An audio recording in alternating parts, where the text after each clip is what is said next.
ഓം ഹരിശ്രീ ഗണപതയേ നമ. അവിഘ്നമസ്തു. ഓം നമോ ഭഗവതേ വാസുദേവായ. ശ്രീകൃഷ്ണ പരമാത്മനേ നമ. എല്ലാ ദൈവമക്കൾക്കും എൻ്റെ വിനിതമായ പ്രണാമം. എല്ലാവരെയും ഭഗവാനിൽ അർപ്പിക്കുന്നു. ഓം ലോക സമസ്ത സുഖിനോ ഭവന്തു. സർവ ഭക്തമക്കൾക്കും ഭക്തി വർദ്ധിക്കണം. ഇവിടെ നമ്മളാണ് അർജുനനും. നമുക്ക് വേണ്ടിയാണ് ഭഗവാൻ ഈ ഉപദേശം തരുന്നത്, അല്ല മറ്റാർക്കും അല്ല. അർജുനന് വന്ന് കൊടുത്തെങ്കിൽ ഇത് പോകെ നമ്മൾ വരും തലമുറയ്ക്കൊക്കെ നമ്മളിങ്ങനെ കൊടുത്തുകൊണ്ടിരിക്കണം. ആവട്ടെ, അല്പമേ ഉള്ളെങ്കിലും നമുക്കുള്ള അറിവിനൊത്ത് ഇനി വരുന്ന കുട്ടികളെയൊക്കെ ഇത് നമുക്ക് മനസ്സിലാക്കി കൊടുക്കണം. അതുകൊണ്ട് ഇത് ഈശ്വരൻ നമുക്ക് നമ്മളൊരു ഭക്തൻ എങ്ങനെയാകണം എന്നൊക്കെ ഇതിൽ പറഞ്ഞ് കഴിഞ്ഞ പ്രാവശ്യം നമ്മൾ ഭക്തിയോഗത്തെ പറ്റിയാണല്ലോ വായിച്ചത്. അത് 12ാമത്തെ അധ്യായത്തിൽ നമ്മൾ 13ഉം 14ഉം പെട്ടെന്നങ്ങ് വായിച്ചു പോയി, സമയം പോയതുകൊണ്ട് അത് നമുക്ക് ഒന്നുകൂടെ ആവർത്തിച്ച് നോക്കിയിട്ട് നമുക്ക് മുമ്പോട്ട് പോകാം. ഇന്നുകൂടെ ആകുമ്പം 12ാം അധ്യായം തീരും. അപ്പോൾ നമുക്ക് എന്താണ് ഈ ഭക്തി എന്ന ഭഗവാൻ എന്തൊക്കെ ഉണ്ടായാൽ ഭക്തിയാകും, നമുക്കതൊക്കെ ഉണ്ടോ, നമുക്കും ഭഗവാനോട് ചേർന്ന് ലയിക്കാനുള്ളൊരു യോഗ്യത ഉണ്ടോ, ഭഗവാൻ ഇതിൽ പറയുന്നത് എന്തൊക്കെയാണെന്ന് നമ്മളൊന്ന് നോക്കാം. എന്തൊക്കെയാണ് ഭഗവാൻ പറയുന്നത്? 13ഉം 14ഉം ശ്ലോകങ്ങൾ. അദ്വേഷ്ട സർവഭൂതാനാം മൈത്ര കരുണ ഏവച നിർമ്മമോ നിരഹങ്കാര സമദുഃഖ സുഖക്ഷമി. 14ാമത്തെ ഉണ്ട്. സന്തുഷ്ട സതതം യോഗി അത് ആത്മാ ദൃഢനിശ്ചയ മയ അർപ്പിത മനോബുദ്ധിയോ മൽഭക്ത സമേ പ്രിയ. ഇതൊക്കെയാണ് വേണ്ടുന്നത്. ഇത് നമുക്ക് ഇതിൻ്റെ സാരമാണ് ഇനി മനസ്സിലാവും. ഇത് നമുക്കിൻ്റെ അർത്ഥം ഇതിലുണ്ടല്ലോ, സാരം. അത് നമുക്ക് നോക്കാം. എന്തൊക്കെയാണ്? യാതൊരു പ്രാണികൾക്കും ദോഷം ചെയ്യാത്തവനാണ്. നമുക്കൊരു ഭക്തൻ എന്ന് പറയുമ്പോൾ കുറച്ച് ഗുണങ്ങൾ നമ്മളിൽ വേണം. അതാണ് ഇവിടെ പറയുന്നത്. നമ്മൾ അങ്ങനെ ഉണ്ടോ? എന്തൊക്കെ നമുക്കിന് നേടാനുള്ളത്, എന്തൊക്കെ നമ്മളിൽ ഉണ്ട്, ഇതിൻ്റെ ബാക്കി എന്തൊക്കെ നമുക്ക് വന്നാൽ നമുക്കും ഭഗവാനോട് ചേർന്ന് ലയിക്കാൻ ഒരു ഭക്തന് മാത്രമല്ലേ ഭഗവാനോട്ട് ചേർന്ന് നിൽക്കാൻ പറ്റുമോ, അല്ലെങ്കിൽ ഭഗവാൻ അടുപ്പിക്കുമോ? ഒരു ദുഷ്ടനെ ഭഗവാൻ അടുപ്പിക്കത്തില്ല. കാരണം ഭഗവാന് ചേരുന്നത് ഒരു വ്യക്തിയാണോ എന്ന് നോക്കും.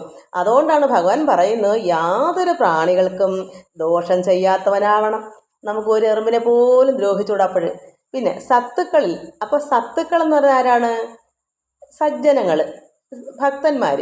അപ്പോൾ നമ്മളിപ്പോൾ ഒരു വഴിയെ ഒരു സജ്ജനോ ആയാലും ദുർജനം നമുക്ക് ആളിനെ തിരിച്ചറിയാൻ പറ്റത്തില്ല. അപ്പോൾ ആരോടും ദേഷിക്കേണ്ടെന്ന് വരും. എന്നാലും അഥവാ നമ്മൾ സാധാരണ ഒരാളിനോട് ഒന്ന് ദേഷിച്ചാലും ഒരു സത്തുക്കളോട്, ഒരു ഭക്തനോട് നമുക്ക് ദേഷിക്കാൻ പാടില്ല. അതുകൊണ്ടാണ് ഇവിടെ പറയുന്നത് സത്തുക്കളിൽ വിശേഷിച്ച് എന്ന് പറയുന്നത്. അപ്പം നമുക്ക് ആരോടെങ്കിലും ദേഷിച്ച് പോയാലും ദൈവം സഹിക്കും. നമുക്കതിന് അത്രയ്ക്കിത്ര ഒരു വിഷമം ഉണ്ടെങ്കിലേ ഉള്ളൂ. പക്ഷേ ഒരു സത്തുക്കൾ എന്ന് പറയുന്നത് ഭക്തനാണ്, ഭഗവാന്റെ പ്രിയനാണ്. സത്തുക്കൾ എന്ന് പറഞ്ഞാൽ ഭഗവാനോട് എപ്പോഴും സ്നേഹിച്ച് നിൽക്കുന്നൊരു ഭക്തനാണ് സത്തുക്കൾ. അങ്ങനെയുള്ള ഒരാളിനോട് നമ്മൾ ദേഷിക്കാൻ പാടില്ല. അതാണ് വിശേഷിച്ച് എന്ന് പറയാം. അപ്പോൾ സത്തുക്കളിൽ വിശേഷിച്ച് ക്രോധശൂന്യനായും, ഇത് ക്രോധിക്കാൻ പാടില്ല, ശൂന്യം വേണ്ട, ഒരിക്കലും ദോഷം പറഞ്ഞുകൂടാ, ദേഷിച്ചുകൂടാ. അപ്പോൾ നമ്മൾ മനസ്സിലാക്കണം ഇതൊക്കെ നമുക്കുണ്ടോ. നമ്മൾ എല്ലാവരോടും ദേഷിക്കണക്ക് ഒരു സത്തുക്കളോടും ദേഷിക്കാൻ പാടുണ്ടോ? വേണ്ട, ഇല്ല, അങ്ങനെ ചെയ്തുകൂടാ. അപ്പോൾ ഇതൊക്കെ നമുക്ക് ഓർമ്മയിരിക്കണം. എന്തൊക്കെയാണ് ഒരു ഭക്തൻ്റെ ലക്ഷണങ്ങൾ. അങ്ങനെ ഇനി മിത്രമായും, അപ്പം നമ്മൾ എന്ത് ചെയ്യണം? മിത്രമായി കണ്ടോണം, സന്തോഷവും സ്നേഹവും കൊടുക്കണം. പിന്നെ സമന്മാരിൽ കരുണയുള്ളവനാവണം. സമന്മാരെന്ന് വെച്ചാൽ നമ്മെപ്പോലെ തന്നെ എല്ലാവരും സമന്മാരാണ്. ആരും ഒരു ഭക്തന് ഏറ്റക്കുറച്ചിലില്ല. നമ്മളൊരു ഭക്തനാണെങ്കിൽ നമുക്ക് വലിയവനെന്നോ ചെറിയവനെന്നോ ഒന്നുമില്ല. ജാതി മത ഭേദമന്യേ ഇവിടെ പാമരനെന്നോ അല്ലെങ്കിൽ വിദ്യ ഉള്ളവനെന്നോ വിദ്യ ഇല്ലാത്തവൻ ഇങ്ങനെ ഒന്നും വേണ്ട. എല്ലാം സമന്മാരായി കാണാം. അങ്ങനെ കാണാവൂ ഒരു ഭക്തൻ. കാരണം പരമാത്മാവ് അങ്ങനെയാണ്. അതുകൊണ്ടാണ് ഇവിടെ കൃഷ്ണൻ അവതരിച്ചത് എന്തിനാ? ദുഷ്ടരെ ശിക്ഷിച്ചിട്ട് സജ്ജനങ്ങളെ രക്ഷിക്കാൻ, ഭക്തന്മാരെ രക്ഷിക്കാൻ, ശിഷ്ടന്മാരെ രക്ഷിക്കാനും ദുഷ്ടന്മാരെ ശിക്ഷിക്കാനും വന്ന അവതാരം എടുത്തതുകൊണ്ടാണ് ഇവിടെ പ്രവൃത്തി കർമ്മങ്ങൾ ചെയ്തത്. ഇല്ലെങ്കിൽ പരമാത്മാവിന് എല്ലാവരോടും സമമാണ്. ആരോടും ദേഷ്യവുമില്ല, ഒരു വികാരമില്ല.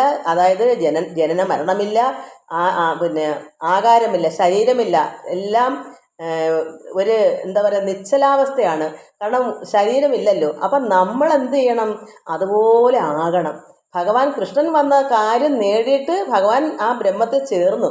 അപ്പം നമുക്കും അതുപോലെ ഒരു ബ്രഹ്മം എന്താണ്, പരമാത്മാവ് എങ്ങനെയാണ് അതായി തീരലാണ്. അതുകൊണ്ട് സമന്മാരിൽ കരുണയുള്ളവനായിരിക്കണം. അപ്പോൾ സമന്മാരിൽ കരുണ വെച്ചാൽ ആരോടായാലും സമഭാവന ആകുകയും വേണം. എവിടെയാണ് താഴ്ച, വിഷമം, അവരോട് നമ്മൾക്ക് കരുണയുണ്ടാകണം. നമ്മളാൽ ഒക്കുന്ന സഹായങ്ങൾ ചെയ്യണം. എന്താ വേണ്ടതെന്ന് അറിഞ്ഞ് ചെയ്യാൻ നമുക്ക് ഇല്ലയോ? ഒരു സ്നേഹം കൊണ്ടൊരു വാക്കോ ഒരു നോട്ടമോ ഒരു തലോടലോ എല്ലാം അങ്ങനെ കരുണയോട് ചെയ്യാമല്ലോ. അപ്പോൾ ഒരു ഭക്തന് ആ ഒരു ലക്ഷണമുണ്ട്. പിന്നെ ഹീനന്മാരിൽ കൃപയുള്ളവനായിരിക്കണം. അത്രയ്ക്ക് വിഷമിച്ച് ഒന്നുമില്ലാത്ത എത്രമാത്രം വിഷമിച്ച് ജീവിക്കുന്നവർ അനേകരുണ്ട്. നമ്മൾ നടക്കുന്ന വഴിക്ക്, പോകുന്ന വഴിക്ക്, സഞ്ചരിക്കുന്ന വഴിക്കൊക്കെ എന്താ എത്രയോ ഹീനന്മാരെ നമ്മൾ കാണും. അത്രമാത്രം മുഷിഞ്ഞും നമ്മളൊക്കെ നമുക്ക് ചെയ്യാം. അല്ലെങ്കിൽ ഒരു കൃപ കൊടുക്കാം. ഭഗവാനെ, ഈശ്വര, അങ്ങയുടെ കൃപ ഇതിന് കൊടുക്കണേ, ഇതിൻ്റെ ഈ രീതിയൊക്കെ മാറി നല്ലൊരു മനുഷ്യനായിട്ട് വരണമേ, അതിന് വേണ്ട എല്ലാ സജ്ജീകരണവും ദൈവം കൊടുക്കണമേ എന്ന് പ്രാർത്ഥിക്കാമല്ലോ. നമ്മളാൽ ഒക്കുന്നതിനും കൊടുക്കാമല്ലോ. അതുകൊണ്ട് കൃപയുണ്ടാവണം. ഹീനന്മാർ വെച്ചാൽ നിവൃത്തിയില്ലാത്തവരാണ് ഹീനന്മാർ. ഒരു നിവൃത്തിയില്ല, ഒന്നുമുണ്ട്. പണവും കാണത്തില്ല, ധനവും കാണത്തില്ല, വിദ്യയും കാണത്തില്ല, ശുദ്ധ വസ്ത്രം കാണത്തില്ല. എന്താ പറയുക, പെരുവെയിലത്ത് ഒരു നഗ്ന പാദം, കാലിലൊരു ചെരുപ്പ് പോലും ഇല്ലാതാണ് ഈ പെരുവെയിലത്തൊക്കെ ഓരോരുത്തർ നടക്കുന്നത്. അപ്പോൾ നമ്മളാൽ ഒക്കുന്ന എന്ത് സഹായവും ചെയ്യാം. അപ്പോൾ അങ്ങനെ കൃപയുള്ളവനായും പിന്നെ എൻ്റെ എന്ന ബുദ്ധി ഇല്ലാത്തവനായി, എൻ്റെ ആൾക്കാർക്ക് ഞാൻ ചെയ്യും, എൻ്റെ മക്കൾ, എൻ്റെ ഭാര്യ, അത് ഒരിക്കലും പാടില്ല. എല്ലാവരും സമനായിരിക്കണം. വെച്ചാൽ എന്താ, തുല്യമായിരിക്കണം. എൻ്റെ എന്നുള്ള മമത പാടില്ല. ഇത് അർജുനൻ കൊടുക്കുന്ന ഉപദേശം നമുക്ക് തരുന്നതാണ്. അപ്പം നമുക്ക് എൻ്റെതെന്നും നിൻ്റെതെന്നും ഇതൊന്നും ഇത് പാടില്ല. പിന്നെയോ ഞാനെന്ന ഭാവവും പാടില്ല. ഞാനോ, എനിക്കെല്ലാം തികഞ്ഞവനാ, ഞാൻ ആരാ എന്നുള്ള ഒരു ഭാവവും അഹങ്കാരമാണ്. അത് പാടില്ല. എൻ്റെതെന്നും ഞാനെന്നുള്ള രീതി, ബുദ്ധി വേണ്ട. ഇല്ലാത്തവനായും സുഖദുഃഖങ്ങളെ സമമായി വിചാരിക്കുന്നവനായിരിക്കണം. സുഖം വന്നാലും ദുഃഖം വന്നാലും ഒരേ അവസ്ഥയാണ്. സുഖം വരുമ്പോൾ സന്തോഷവും ഇല്ല, ദുഃഖം വരുമ്പോഴോ സങ്കടവും ഇല്ല. എപ്പോഴും ഒരേ സന്തുലിതാവസ്ഥ. പിന്നെയോ ക്ഷമയുള്ളവനായിരിക്കണം. എപ്പോഴും ദേഷിക്കാൻ പാടില്ല. എന്നാൽ ചോദിക്കും, ദേഷിക്കേണ്ടടുത്ത് ദേഷിക്കണം. നമ്മളൊരു ഗൃഹമായിട്ട് കഴിയുമ്പോൾ മക്കളോ അല്ലെങ്കിൽ ഇപ്പോൾ ഭർത്താവ് ഭാര്യ അടുത്തോ ഭാര്യ ഭർത്താവ് വേണ്ടാത്ത കാര്യങ്ങളാണെങ്കിൽ നമുക്ക് പറഞ്ഞാൽ കേട്ടില്ല, അപ്പോൾ നമുക്ക് ദേഷ്യം ഉണ്ടാകും. അത് വേണ്ടടുത്ത് ചെയ്യാതിരുന്നാൽ എന്ത് ചെയ്യും, അവർ നന്നാവുമോ? അത് നമ്മൾ ആളറിഞ്ഞ് മനസ്സിലാക്കുകയും ചെയ്യണം. സാധാരണ എല്ലാവരോടും ദേഷിക്കാൻ പാടില്ല. നമ്മളുടെ വീട്ടിൽ അയ്യോ ഇങ്ങനെ പറഞ്ഞാൽ നമ്മുടെ മക്കൾ ചെയ്യുന്ന കുറ്റങ്ങളൊക്കെ പിന്നെ എങ്ങനെ ദേഷിക്കാതിരിക്കുന്നത് മക്കൾ ചിന്തിക്കത്തില്ലയോ? അതുകൊണ്ട് എടുത്ത് പറഞ്ഞുതരും, നമ്മുടെ വീട്ടിൽ എപ്പോഴും മക്കളെ ശിക്ഷിക്കാതെയും വഴക്ക് പറയാതെ ഇരിക്കാനോ ദേഷിക്കാതിരിക്കാനോ പറ്റില്ല. അതല്ല ഇവിടെ ഉദ്ദേശിക്കുന്നത്. സാധാരണ ആരോടും ദേഷിക്കണ്ട, ക്ഷമ വേണം. അതുകൊണ്ട് ക്ഷമയുള്ളവനായും എപ്പോഴും ലാഭനഷ്ടങ്ങളിൽ സുപ്രസന്ന ചിത്തനായിരിക്കണം. ലാഭം വന്നാലും നഷ്ടം വന്നാലും നമുക്ക് ഒരു പ്രയാസവും അതിൻ്റെ ആവശ്യമില്ല. ഈ ലോകത്ത് നമുക്കൊന്നും വേണ്ട. ഒരു ഭക്തൻ അങ്ങനെയല്ല, വിരക്തി വരും. അത് ഭക്തൻ്റെ കാര്യം ഇവിടെ പറയുന്നത്. ഒരു ഭക്തൻ ഇങ്ങനെയുള്ള ഒരാളായിരിക്കണം. കാരണം നമുക്ക് ലാഭം നമ്മൾ എന്തും കർമ്മങ്ങൾ ചെയ്യും. കർമ്മങ്ങൾ ചെയ്തല്ലേ ജീവിക്കാൻ പറ്റൂ. അതുകൊണ്ട് എന്ത് കർമ്മവും ചെയ്യും. ഒരു ഭക്തനായാലും കർമ്മം ചെയ്യണം. ചിലപ്പോൾ ലാഭമായിരിക്കാം, ചിലപ്പോൾ നഷ്ടമായിരിക്കും. ലാഭം വന്നാലും ഒരു വിഷമവും ഇല്ല. പിന്നെ നഷ്ടം വന്നും പറഞ്ഞുകൊണ്ടോ അവിടെയും വിഷമിക്കേണ്ട. ലാഭം വന്നാൽ സന്തോഷിക്കേണ്ട കാര്യമില്ല, നഷ്ടം വന്നാൽ ദുഃഖിക്കേണ്ട കാര്യമില്ല. കാരണം നമുക്ക് ഈ ലോകത്ത് ഒന്നും തന്നെ നേടേണ്ടതായിട്ടില്ല. എന്നാൽ കർമ്മം ചെയ്തു പോകുന്നെന്ന് മാത്രം. നഷ്ടമാണോ? അതും ഇതിനകത്തുള്ളതാണ്. ഈ പ്രകൃതിയുടെ നിയമമാണ്. പ്രകൃതി ഇങ്ങനെയൊക്കെയാണ് എന്ന് കരുതി എല്ലാം സമാധാനിക്കാനുള്ള ക്ഷമയൊക്കെ നമുക്കുണ്ടാവണം. നമുക്ക് ഈ ലോകത്ത് ഒന്നും ആവശ്യമില്ലാത്തൊരു വ്യക്തിയാണ് ഒരു ഭക്തൻ. അപ്പോൾ നഷ്ടം വന്നെന്ന് പറഞ്ഞ് ഒരു പ്രത്യേകതയും തോന്നൂല, ലാഭം വന്നതെന്ന് പറഞ്ഞ് ഒരു പ്രത്യേകതയും തോന്നൂല. അവിടെ സമചിത്തതയാണ്. പിന്നെ അപ്രമത്തന് ഒരു അഹങ്കാരം, പ്രമാദം, അത് ഈ ഞാനെന്ന അഹങ്കാരം ഇതില്ലാതിരിക്കണം.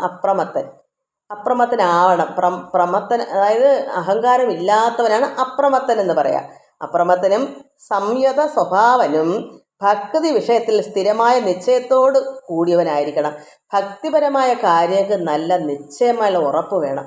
അതെന്താന്ന് വെച്ചാൽ നമുക്ക് കൃത്യനിഷ്ഠ, അത് നല്ല നിശ്ചയദാർഢ്യം. ഇത്ര മണിക്ക് എനിക്ക് കുളിച്ച് ഭഗവാന്റെ അടുക്കൽ നാമം ചെല്ലുന്ന ഒരു കൃത്യനിഷ്ഠ. അതാണല്ലോ ഭക്തി വിഷയം. ഇന്ന് ഭഗവത്ഗീത ഞാൻ വായിച്ചോ, ഭഗവാനെ വായിച്ചില്ല, അത് മുടങ്ങിപ്പോകും. അവിടെ ഉടനെ അതെടുത്ത് വായിച്ച് അല്ലെങ്കിൽ അത് കേട്ട് പിന്നെ സന്ധ്യാസമയങ്ങളിൽ എന്തൊക്കെയാണ് നമ്മൾ എന്നും ചെയ്യുന്ന നാമങ്ങളൊക്കെ ചൊല്ലാനും എടുക്കാനും. വിഷയം എന്താണ് ഇവിടെ? ഭക്തി വിഷയം. ഈ ലോക വിഷയമല്ല. ലോക വിഷയത്തിനകത്താണ് നമ്മളെല്ലാം കൃത്യനിഷ്ഠ പാലിക്കുന്നത്. ഇത്ര മണിക്ക് കാപ്പി, ഇത്ര മണിക്ക് ആഹാരം, അല്ലെങ്കിൽ ഇത്ര മണിക്ക് ചായ, ഇങ്ങനെയെല്ലാം കൃത്യനിഷ്ഠ എന്തിനാ ഉള്ളത്? അല്ലെങ്കിൽ സീരിയൽ കാണാൻ സമയം, ഇതിനൊക്കെ നമുക്ക് കൃത്യനിഷ്ഠയുണ്ട്. പക്ഷേ ഭഗവത് കാര്യങ്ങൾ, ഭക്തി വിഷയത്തിൽ നമുക്ക് കൃത്യനിഷ്ഠ ഇല്ലാത്തവരാണ് 198% എനിക്ക് പറയാൻ പറ്റും. കാരണം 2 പേര് പോലും കാണത്തില്ല. കാരണം അങ്ങനെയായി ഇന്നത്തെ ലോകം മാറിപ്പോയി. വളരെ ചുരുങ്ങി അത്രമാത്രം ഇതിലേക്ക് താല്പര്യമില്ലാതെ ആയിപ്പോയി. ഇതെന്ന് എഴുതിയതാ ഭഗവാൻ ഇവിടെ ഈ ഉപദേശങ്ങൾ? ഇപ്പം നമ്മൾ ചിന്തിച്ച് നോക്കൂ. കലികാലം മൂത്ത് നമുക്ക് ശക്തിയും ധൈര്യവും ഭഗവാനോട് ഭക്തിയും വർദ്ധിക്കാതെ ഇതൊക്കെ ശക്തി എങ്ങനെ ഉണ്ടാകും? ഭഗവാൻ ലോകപിതാവായ ഈശ്വരൻ്റെ ഈ ശക്തി സ്വരൂപിണി, ലോകപരാശക്തി നമ്മൾ കുടികൊള്ളണമെങ്കിൽ നമുക്ക് ഈ ഭക്തിയൊക്കെ വേണ്ടി. നമുക്ക് നേരെ എണീറ്റ് നടക്കാനും അസുഖമില്ലാതെ ജീവിക്കാനും എല്ലാ കാര്യങ്ങളും നിറവേറ്റി പോകണമെങ്കിൽ നമുക്ക് ഭഗവാനിൽ കൃത്യനിഷ്ഠ വേണം, ഭക്തി വേണം. അതാണ് നിശ്ചയദാർഢ്യം എന്ന് പറയുന്നത്. എന്താണ് വിഷയം? ഭക്തി വിഷയത്തിൽ എന്താ വേണ്ടേ? സ്ഥിരമായ നിശ്ചയത്തോടു കൂടി. കാരണം ആ സ്ഥിരമായിരിക്കണം. ഉച്ചയ്ക്ക് ഇത്ര മണിക്ക് ആഹാരം കഴിക്കണം എന്നുള്ള ഭയങ്കര നിശ്ചയമാണല്ലോ. പക്ഷെ എന്തുകൊണ്ട് 6 മണിക്ക് മുമ്പ് എല്ലാം ഒരുക്കി വെച്ച് വിളക്കച്ച് സന്ധ്യാസമയത്ത് നാമം 1 മണിക്കൂർ ഇരുന്നങ്ങ് ചൊല്ലണം. ചിലപ്പോൾ അഥവാ ചൊല്ലിയ 5-10 മിനിറ്റ്. നമ്മുടെ ഭക്തി ഉണ്ടാവണ്ടേ? നമ്മുടെ ഉള്ളത്തിൽ ഭക്തി വർദ്ധിച്ചുകൊണ്ടെങ്കിൽ കുറച്ച് അത് ആയി വരണമെങ്കിൽ നമ്മൾ 1 മണിക്കൂറവൻ ചൊല്ലിക്കൊണ്ടിരിക്കണം. പെട്ടെന്ന് ലയം പ്രാപിക്കുന്ന അത്രത്തോളം ഭക്തി ഉള്ളവർക്ക് തുടങ്ങുന്നതിന് മുമ്പേ ലയം പ്രാപിക്കാം. പക്ഷേ ചിലർക്ക് അങ്ങനെ ഇതിങ്ങനെ ഉരുവിട്ട് ഇരുന്നിരുന്ന് വരുമ്പോഴേക്കും അങ്ങ് ഭഗവാൻ ലയിച്ച് വരാൻ കുറേ സമയം പിടിക്കും. അല്ലെങ്കിൽ അത്രത്തോളം ആയി വരണം. നമ്മളൊരു ഭക്തനാകണമെങ്കിൽ ഇതെല്ലാം നിശ്ചയമായിട്ടും ഇത് വേണം. ഇന്ന് ലോകത്ത് ജീവിക്കണമെങ്കിൽ നമുക്ക് ഈശ്വരനെ അറിയുക തന്നെ വേണം. ഇല്ലെങ്കിൽ വളരെ ബുദ്ധിമുട്ടാണ്. ഇന്ന് നമ്മൾ കുറച്ച് ദിവസം എത്രമാത്രം ദുരിതങ്ങളാണ് ഇവിടെ കേട്ടുകൊണ്ടിരിക്കുന്നത്. ഈ യൂട്യൂബിൽ കൂടെ എത്ര പേരാണ് ടൂറിന് പോയി മരിച്ച സാറന്മാരും, അതിനുമ്പൊരു കൊച്ച് ഏതൊരു മലയുടെ മണ്ടേന്നങ്ങാണ്ട് ഇവിടെ വീണ്. എന്തൊക്കെ വിഴുങ്ങാനിരിക്കുക കലികാലം. കലി വിഷമാണ്. ഈ കലി അത്രമാത്രം ഇത് തുടച്ച് വൃത്തിയാക്കുന്ന രീതിയിൽ കിടക്കുക. നമ്മൾ അറിയുന്നില്ല. എപ്പോഴാണ് നമ്മളെ വിഴുങ്ങാൻ വരുന്ന അറിയില്ല. അതിന് ഒരേ ഒരു ഔഷധം ഈശ്വരാരാധന മാത്രമാണ്. നമ്മളെ ധൈര്യപ്പെടുത്താനും ഭയമില്ലാതിരിക്കാനും ശക്തിപ്പെടുത്തുന്ന ഒരേ ഒരു മന്ത്രം ഭഗവത് നാമങ്ങൾ തന്നെയാണ്. നാരായണ നാമ മന്ത്രം. അത് ഓം നമശിവായോ അല്ലെങ്കിൽ ഹരേ രാമ എന്തായാലും, അല്ലെങ്കിൽ സ്തുതിപ്പുകൾ, എന്തെല്ലാം സ്തോത്രങ്ങൾ, ഇതെല്ലാം ഉണ്ടല്ലോ. ഭഗവത് കീർത്തനങ്ങൾ, ഭാഗവത പാരായണങ്ങൾ. ഇത് 1 മണിക്കൂർ സന്ധ്യയ്ക്ക് വേറെ ഒരു ജോലിക്കും പോണ്ട. കുറച്ച് നേരം ഇരുന്ന് നന്നായി ആലപിച്ചും കൊണ്ട് ഭഗവാൻ ലയം പ്രാപിച്ച് ഈശ്വരനോട് ചേർന്നിരിക്കുക. അവസാനം നമ്മൾ ഒന്നായിത്തീരും. അത് ചെയ്യാതിരുന്ന ഒരു രക്ഷയും ഈ കാലത്തിലില്ല. ഇവിടെ ഔഷധം ഇത് തന്നെ ഒക്കൂ. അതുകൊണ്ട് എന്താ പറയുക, വിഷയത്തിൽ എന്ത് വിഷയം? ഭക്തി വിഷയത്തിൽ, ലൗകികമായ മറ്റ് വിഷയത്തിലല്ല. ഇവിടെ എടുത്തെടുത്ത് പറയുന്ന ഈ ലോക ജീവിതത്തിൽ എന്തെടുത്താലും നമുക്ക് ഒന്നും കിട്ടാനില്ല, ഒന്നും നേടത്തുമില്ല. ഇതെല്ലാം നശ്വരമാണ്, നശിക്കുന്നതാണ്. അതിന് സമയം വെറുതെ മെനക്കെട്ടിട്ട് ഒരു കാര്യവുമില്ല. നമുക്ക് ദുരിതങ്ങളില്ലാതെ ഭഗവാനിൽ ചേർന്നിരുന്ന് സുഖത്തോടുകൂടി ഭഗവാന്റെ ധർമ്മം എന്താണെന്ന് അത് നമുക്കങ്ങനെ ആയിത്തീരണമെങ്കിൽ നമ്മൾ നന്നായി അധ്വാനിച്ചേ വെക്കൂ. ഇത് സാധകം വേണം.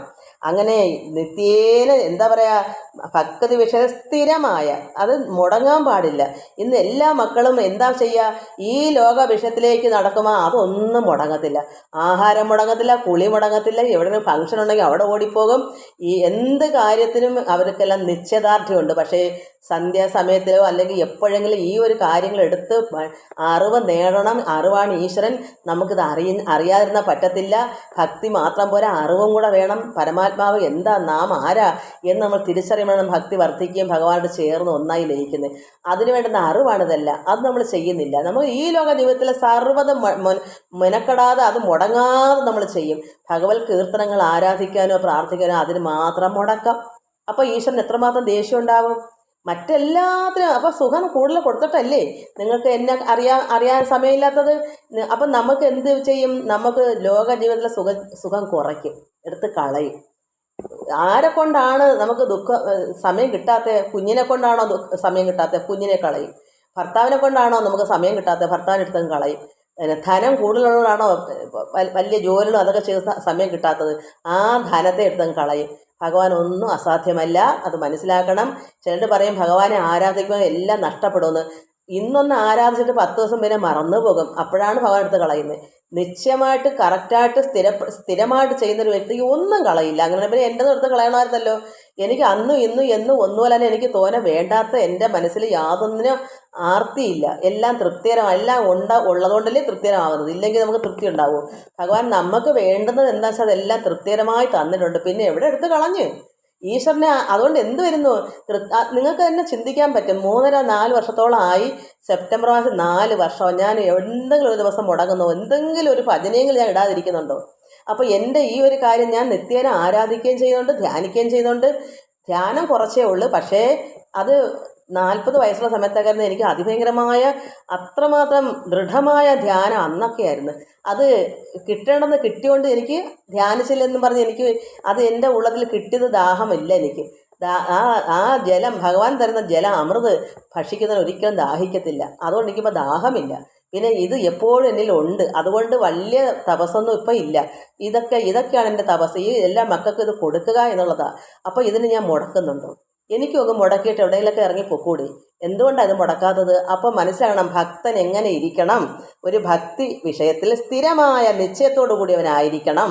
അതുകൊണ്ട് ഇത് എത്രയും നിങ്ങൾ അരമണിക്കൂറെങ്കിലും കൃത്യനിഷ്ഠ മുടക്കല്ലേ. ഭഗവാന് നമ്മളെ മനസ്സിലാക്കാനാണ് ഇത് ഞാൻ തന്നേക്കുന്നത്. അപ്പം നമ്മൾ അങ്ങനെ ആയില്ലെങ്കിൽ പിന്നെ ഭഗവാന് ദേഷ്യം ഉണ്ടാവും. അതുകൊണ്ട് ഇവിടെ അരൂപിയായിരുന്ന ഭഗവാന് ദേഷ്യമില്ല, കാരണം ബ്രഹ്മത്തിന് വികാരമില്ല. എന്നാൽ അവതാരമൂർത്തിയായ ഭഗവാൻ കൃഷ്ണന് ദേഷ്യം ഉണ്ടാവും. ഭഗവാൻ ശരീരം എടുത്തു വന്നതാണ്. ഈ തന്നേക്കുന്ന ഭഗവാന്, ഈ ഉപദേശം തന്നേക്കുന്ന ഭഗവാന് അവിടെ അടങ്ങിയിരിക്കുമെന്ന് തോന്നുന്നില്ല. ഇത് പറയുമ്പോൾ ചിലരൊക്കെയോ ഭഗവാൻ അരൂപ, പിന്നെ എങ്ങനെ ദേഷ്യം ഉണ്ടാവുന്നു? പക്ഷേ രൂപമെടുത്ത് പരമാത്മാവ് ദേഹമെടുത്ത് ഈ പ്രകൃതിയിൽ തന്നെ ശരീരം എടുത്ത വ്യക്തിയാണ്. ഒരു രൂപം എടുത്ത് നാമത്തോട്, കൃഷ്ണൻ എന്നുള്ള നാമത്തോടുകൂടി പിന്നെ ദേവകിയമ്മയ്ക്ക് മകനായി വന്ന ആ മഹാവിഷ്ണു നാരായണൻ കൃഷ്ണൻ. അപ്പോൾ മനസ്സിലാക്കണം, അത് ചെറുതൊന്നും അല്ല, നന്നായി ശിക്ഷിക്കുന്ന ആളാണ്. അതിനാണ് ഭഗവാൻ രൂപമെടുക്കുന്നത് കൂടെ. അത് മനസ്സിലാക്കണം. അല്ലാതെ പരബ്രഹ്മത്തിന് ഒരു വികാരവും ഇല്ല. സമോ എല്ലാ ദുഷ്ടനോടും കൊലയാളിയോടും ഒക്കെ സമത്വമാണ്. ആരോടും ദേഷ്യമില്ല. എല്ലാവർക്കും ഒരുപോലെ എല്ലാം കൊടുക്കുക, വായുവും വെള്ളവും എല്ലാം ഒരുപോലെ കൊടുക്കുകയും ചെയ്യുന്നത്. പക്ഷേ രൂപമെടുത്ത ഭഗവാൻ പരമാത്മാവ് ഇവിടെ വന്നേക്കുന്നത് നന്നായി ശിക്ഷിക്കാനാണ്. അല്ലെ പിന്നെ എന്തിനാ കംസനെയും ഒക്കെ ശിക്ഷിച്ചത്? മല്ലന്മാരെയൊക്കെ എന്തിനാ അടിച്ച് ശരിയാക്കിയത്? അതുകൊണ്ട് മനസ്സിലാക്കണം, നമുക്ക് എല്ലാം നമ്മൾ മനസ്സിലാക്കി വേണം മുന്നോട്ട് പോകാൻ. എനിക്കല്ലെങ്കിൽ ഇത് പറഞ്ഞു തരേണ്ട കാര്യം എന്താ ഉള്ളത്? എന്തെന്ന് അപ്പോൾ ഞാൻ പറഞ്ഞു തരാതിരുന്നാൽ എനിക്ക് എൻ്റെ മനസാക്ഷിക്ക് ശരിയാവത്തില്ല. എന്തെങ്കിലും അറിയാവുന്നത് എനിക്ക് പറഞ്ഞു തരാതിരിക്കാൻ ഒക്കത്തില്ല. എൻ്റെ കർമ്മം ഇത് തന്നെയാണ്. അതുകൊണ്ട് എന്നിട്ട് എന്ത് വേണം? മനസ്സിനെയും ബുദ്ധിയെയും എന്നിൽ അർപ്പിച്ചവനുമായിരിക്കുന്ന ഭക്തൻ്റെ നമ്മുടെ മനസ്സും നമ്മുടെ ബുദ്ധിയും എന്നിൽ ഭഗവാൻ അർപ്പിക്കണം. ബുദ്ധിയും മനസ്സും നമുക്ക് എന്തൊക്കെ ഉണ്ട് ഇതെല്ലാം ഭഗവാൻ അർപ്പിക്കണം. അർപ്പിച്ച് ഒന്നും എടുത്ത് കളയുമല്ലോ. നമ്മുടെ കാര്യങ്ങൾ ഈശ്വര അങ്ങ് നോക്കി ഞങ്ങളെ വളർത്തിക്കൊണ്ട് പോകണമേ, നേരായ വഴി ഞങ്ങൾ കാണിച്ചു തരണമേ. അങ്ങനെയുള്ളൊരു മനോഭാവത്തിൽ ബുദ്ധിയും മനസ്സും ഭഗവാൻ തന്നെ ലയിപ്പിച്ചും കൊണ്ട് അർപ്പിച്ച് ഇരിക്കുന്ന ഒരു ഭക്തൻ്റെ ഏത് അഭീഷ്ടത്തെയും ഞാൻ നൽകുന്നതാകുന്നു. അങ്ങനെയുള്ളൊരു ഭക്തൻ്റെ മനസ്സിൽ എന്താണ് ഇഷ്ടം, അഭീഷ്ടം, ആഗ്രഹം, അങ്ങനെയുള്ള ആഗ്രഹമൊന്നും ഒരു ഭക്തന് വരത്തില്ല. ഇങ്ങനെ ഇപ്പം തന്നെ ഈ ഒരു കാര്യം ഇടുന്നത് ഭഗവാന്റെ കർമ്മം ഒരു ദാസി എന്നല്ല നമ്മൾ ചെയ്യുന്നത്. അത് നന്നായി ഇടാൻ നമ്മുടെ മനസ്സിൽ ഇഷ്ടം വരത്തില്ലേ? ഈ ലോകത്തിലെ ഒന്നും വേണ്ടെങ്കിലും ഭഗവാനെ ഇതെനിക്ക് ചൊവ്വേനേരെ ഇന്ന് ഭക്തമക്കൾ കേൾക്കാൻ നന്നായി ഇടാൻ അവിടുന്ന് അനുഗ്രഹം തരണം നമ്മൾ പറയില്ലേ? ആ അഭീഷ്ടത കൂട്ടിക്കോ. എന്തോ അഭീഷ്ടമാണല്ലോ. അപ്പോൾ അത് ചൊവ്വേനേരെ പറഞ്ഞ് മക്കളെ മനസ്സിലാക്കി കൊടുക്കണമെങ്കിൽ ഭഗവാന്റെ അനുഗ്രഹം വേണം. അവൾ ചോദിച്ച് വാങ്ങിച്ചിട്ട് അവിടെ നിന്ന് ഇരിക്കുന്നത്. അല്ലെങ്കിൽ എനിക്കൊന്നും പറയാൻ പറ്റത്തില്ല, എനിക്ക് അറിയില്ല, ഇതെങ്ങനെ പറയണമെന്നോലും അറിയത്തില്ല. അപ്പോൾ അതിൻ്റെ ആ ഒരു ഇച്ചിരിയെങ്കിലും ഇച്ചിരിയേ ഉള്ളൂ, അത് അവിടുന്ന് തരുന്നതാണ്. അതുകൊണ്ട് ഏത് അഭീഷ്ടം, എനിക്ക് വേറൊരു അഭീഷ്ടവും ഇല്ല. ഈ ഒരു കാര്യം ഭഗവാന്റെ കർമ്മം, അത് ഞാൻ എന്നിൽ കൂടെ ചെയ്യുന്നു, അത് ഭഗവാൻ ചെയ്യുന്നു. യാതൊരു ഫലത്തിനുമല്ല, ഫല അപേക്ഷ കൂടാതെ തന്നെയാണ് ഭഗവാൻ തന്നെ അർപ്പിച്ച് ഉള്ളത്തിൽ ഭഗവാനെ തന്നെ സങ്കല്പിച്ച് തന്നെ എൻ്റെ മനസ്സും ബുദ്ധിയെല്ലാം അവിടെ അർപ്പിച്ചുകൊണ്ട് തന്നെയാണ് ഇത് ചെയ്യുന്നത്. ഇതുപോലൊരു ഭക്തനാകണം. ഇതുപോലെയല്ല ഞാൻ എൻ്റെ കുറച്ച് കാര്യങ്ങൾ പറഞ്ഞുള്ളതേ ഉള്ളൂ. ഇതൊന്നും ഇതിൽക്ക് മേലെയാണ് എന്ന് നമ്മൾ ഉദ്ദേശിച്ചാണ്. പക്ഷേ ഇത്രയെങ്കിലും വേണമല്ലോ. അതുകൊണ്ട് അങ്ങനെ എന്നിൽ ബുദ്ധിയെയും മനസ്സിനെയും അർപ്പിച്ചവനുമായിരിക്കുന്ന ഭക്തൻ്റെ ഏത് അഭീഷ്ടവും ഞാൻ നൽകുന്നതാകുന്നു. അപ്പോൾ നമ്മൾ മനസ്സിലാക്കണം, ഒരു ഭക്തനെ ഒന്നിനും മുട്ടുണ്ടാവില്ല. എന്താണ് ആ ഭക്തൻ്റെ ഉള്ളത്തിൽ ഇരിക്കുന്ന എന്താണ് അത് അവിടെ അത് വന്നിരിക്കും. ആ അനുഭവം നമുക്ക് കിട്ടിയിരിക്കും. അത് ഉറപ്പാണ്. നമുക്ക് ഇന്ന് കഴിഞ്ഞ പ്രാവശ്യത്തെയാണ്, ഒന്നുകൂടെ ഓർമ്മിപ്പിച്ചതാണ്. അത് 50 മിനിറ്റ് പുറത്ത് പോയതുകൊണ്ട് ഞാൻ ഒന്നുകൂടെ അന്നേരം എടുത്ത് പറഞ്ഞില്ലല്ലോ. അതുമല്ല, അന്ന് പറഞ്ഞല്ല പിന്നെ ഇന്ന് പറയുന്നത്.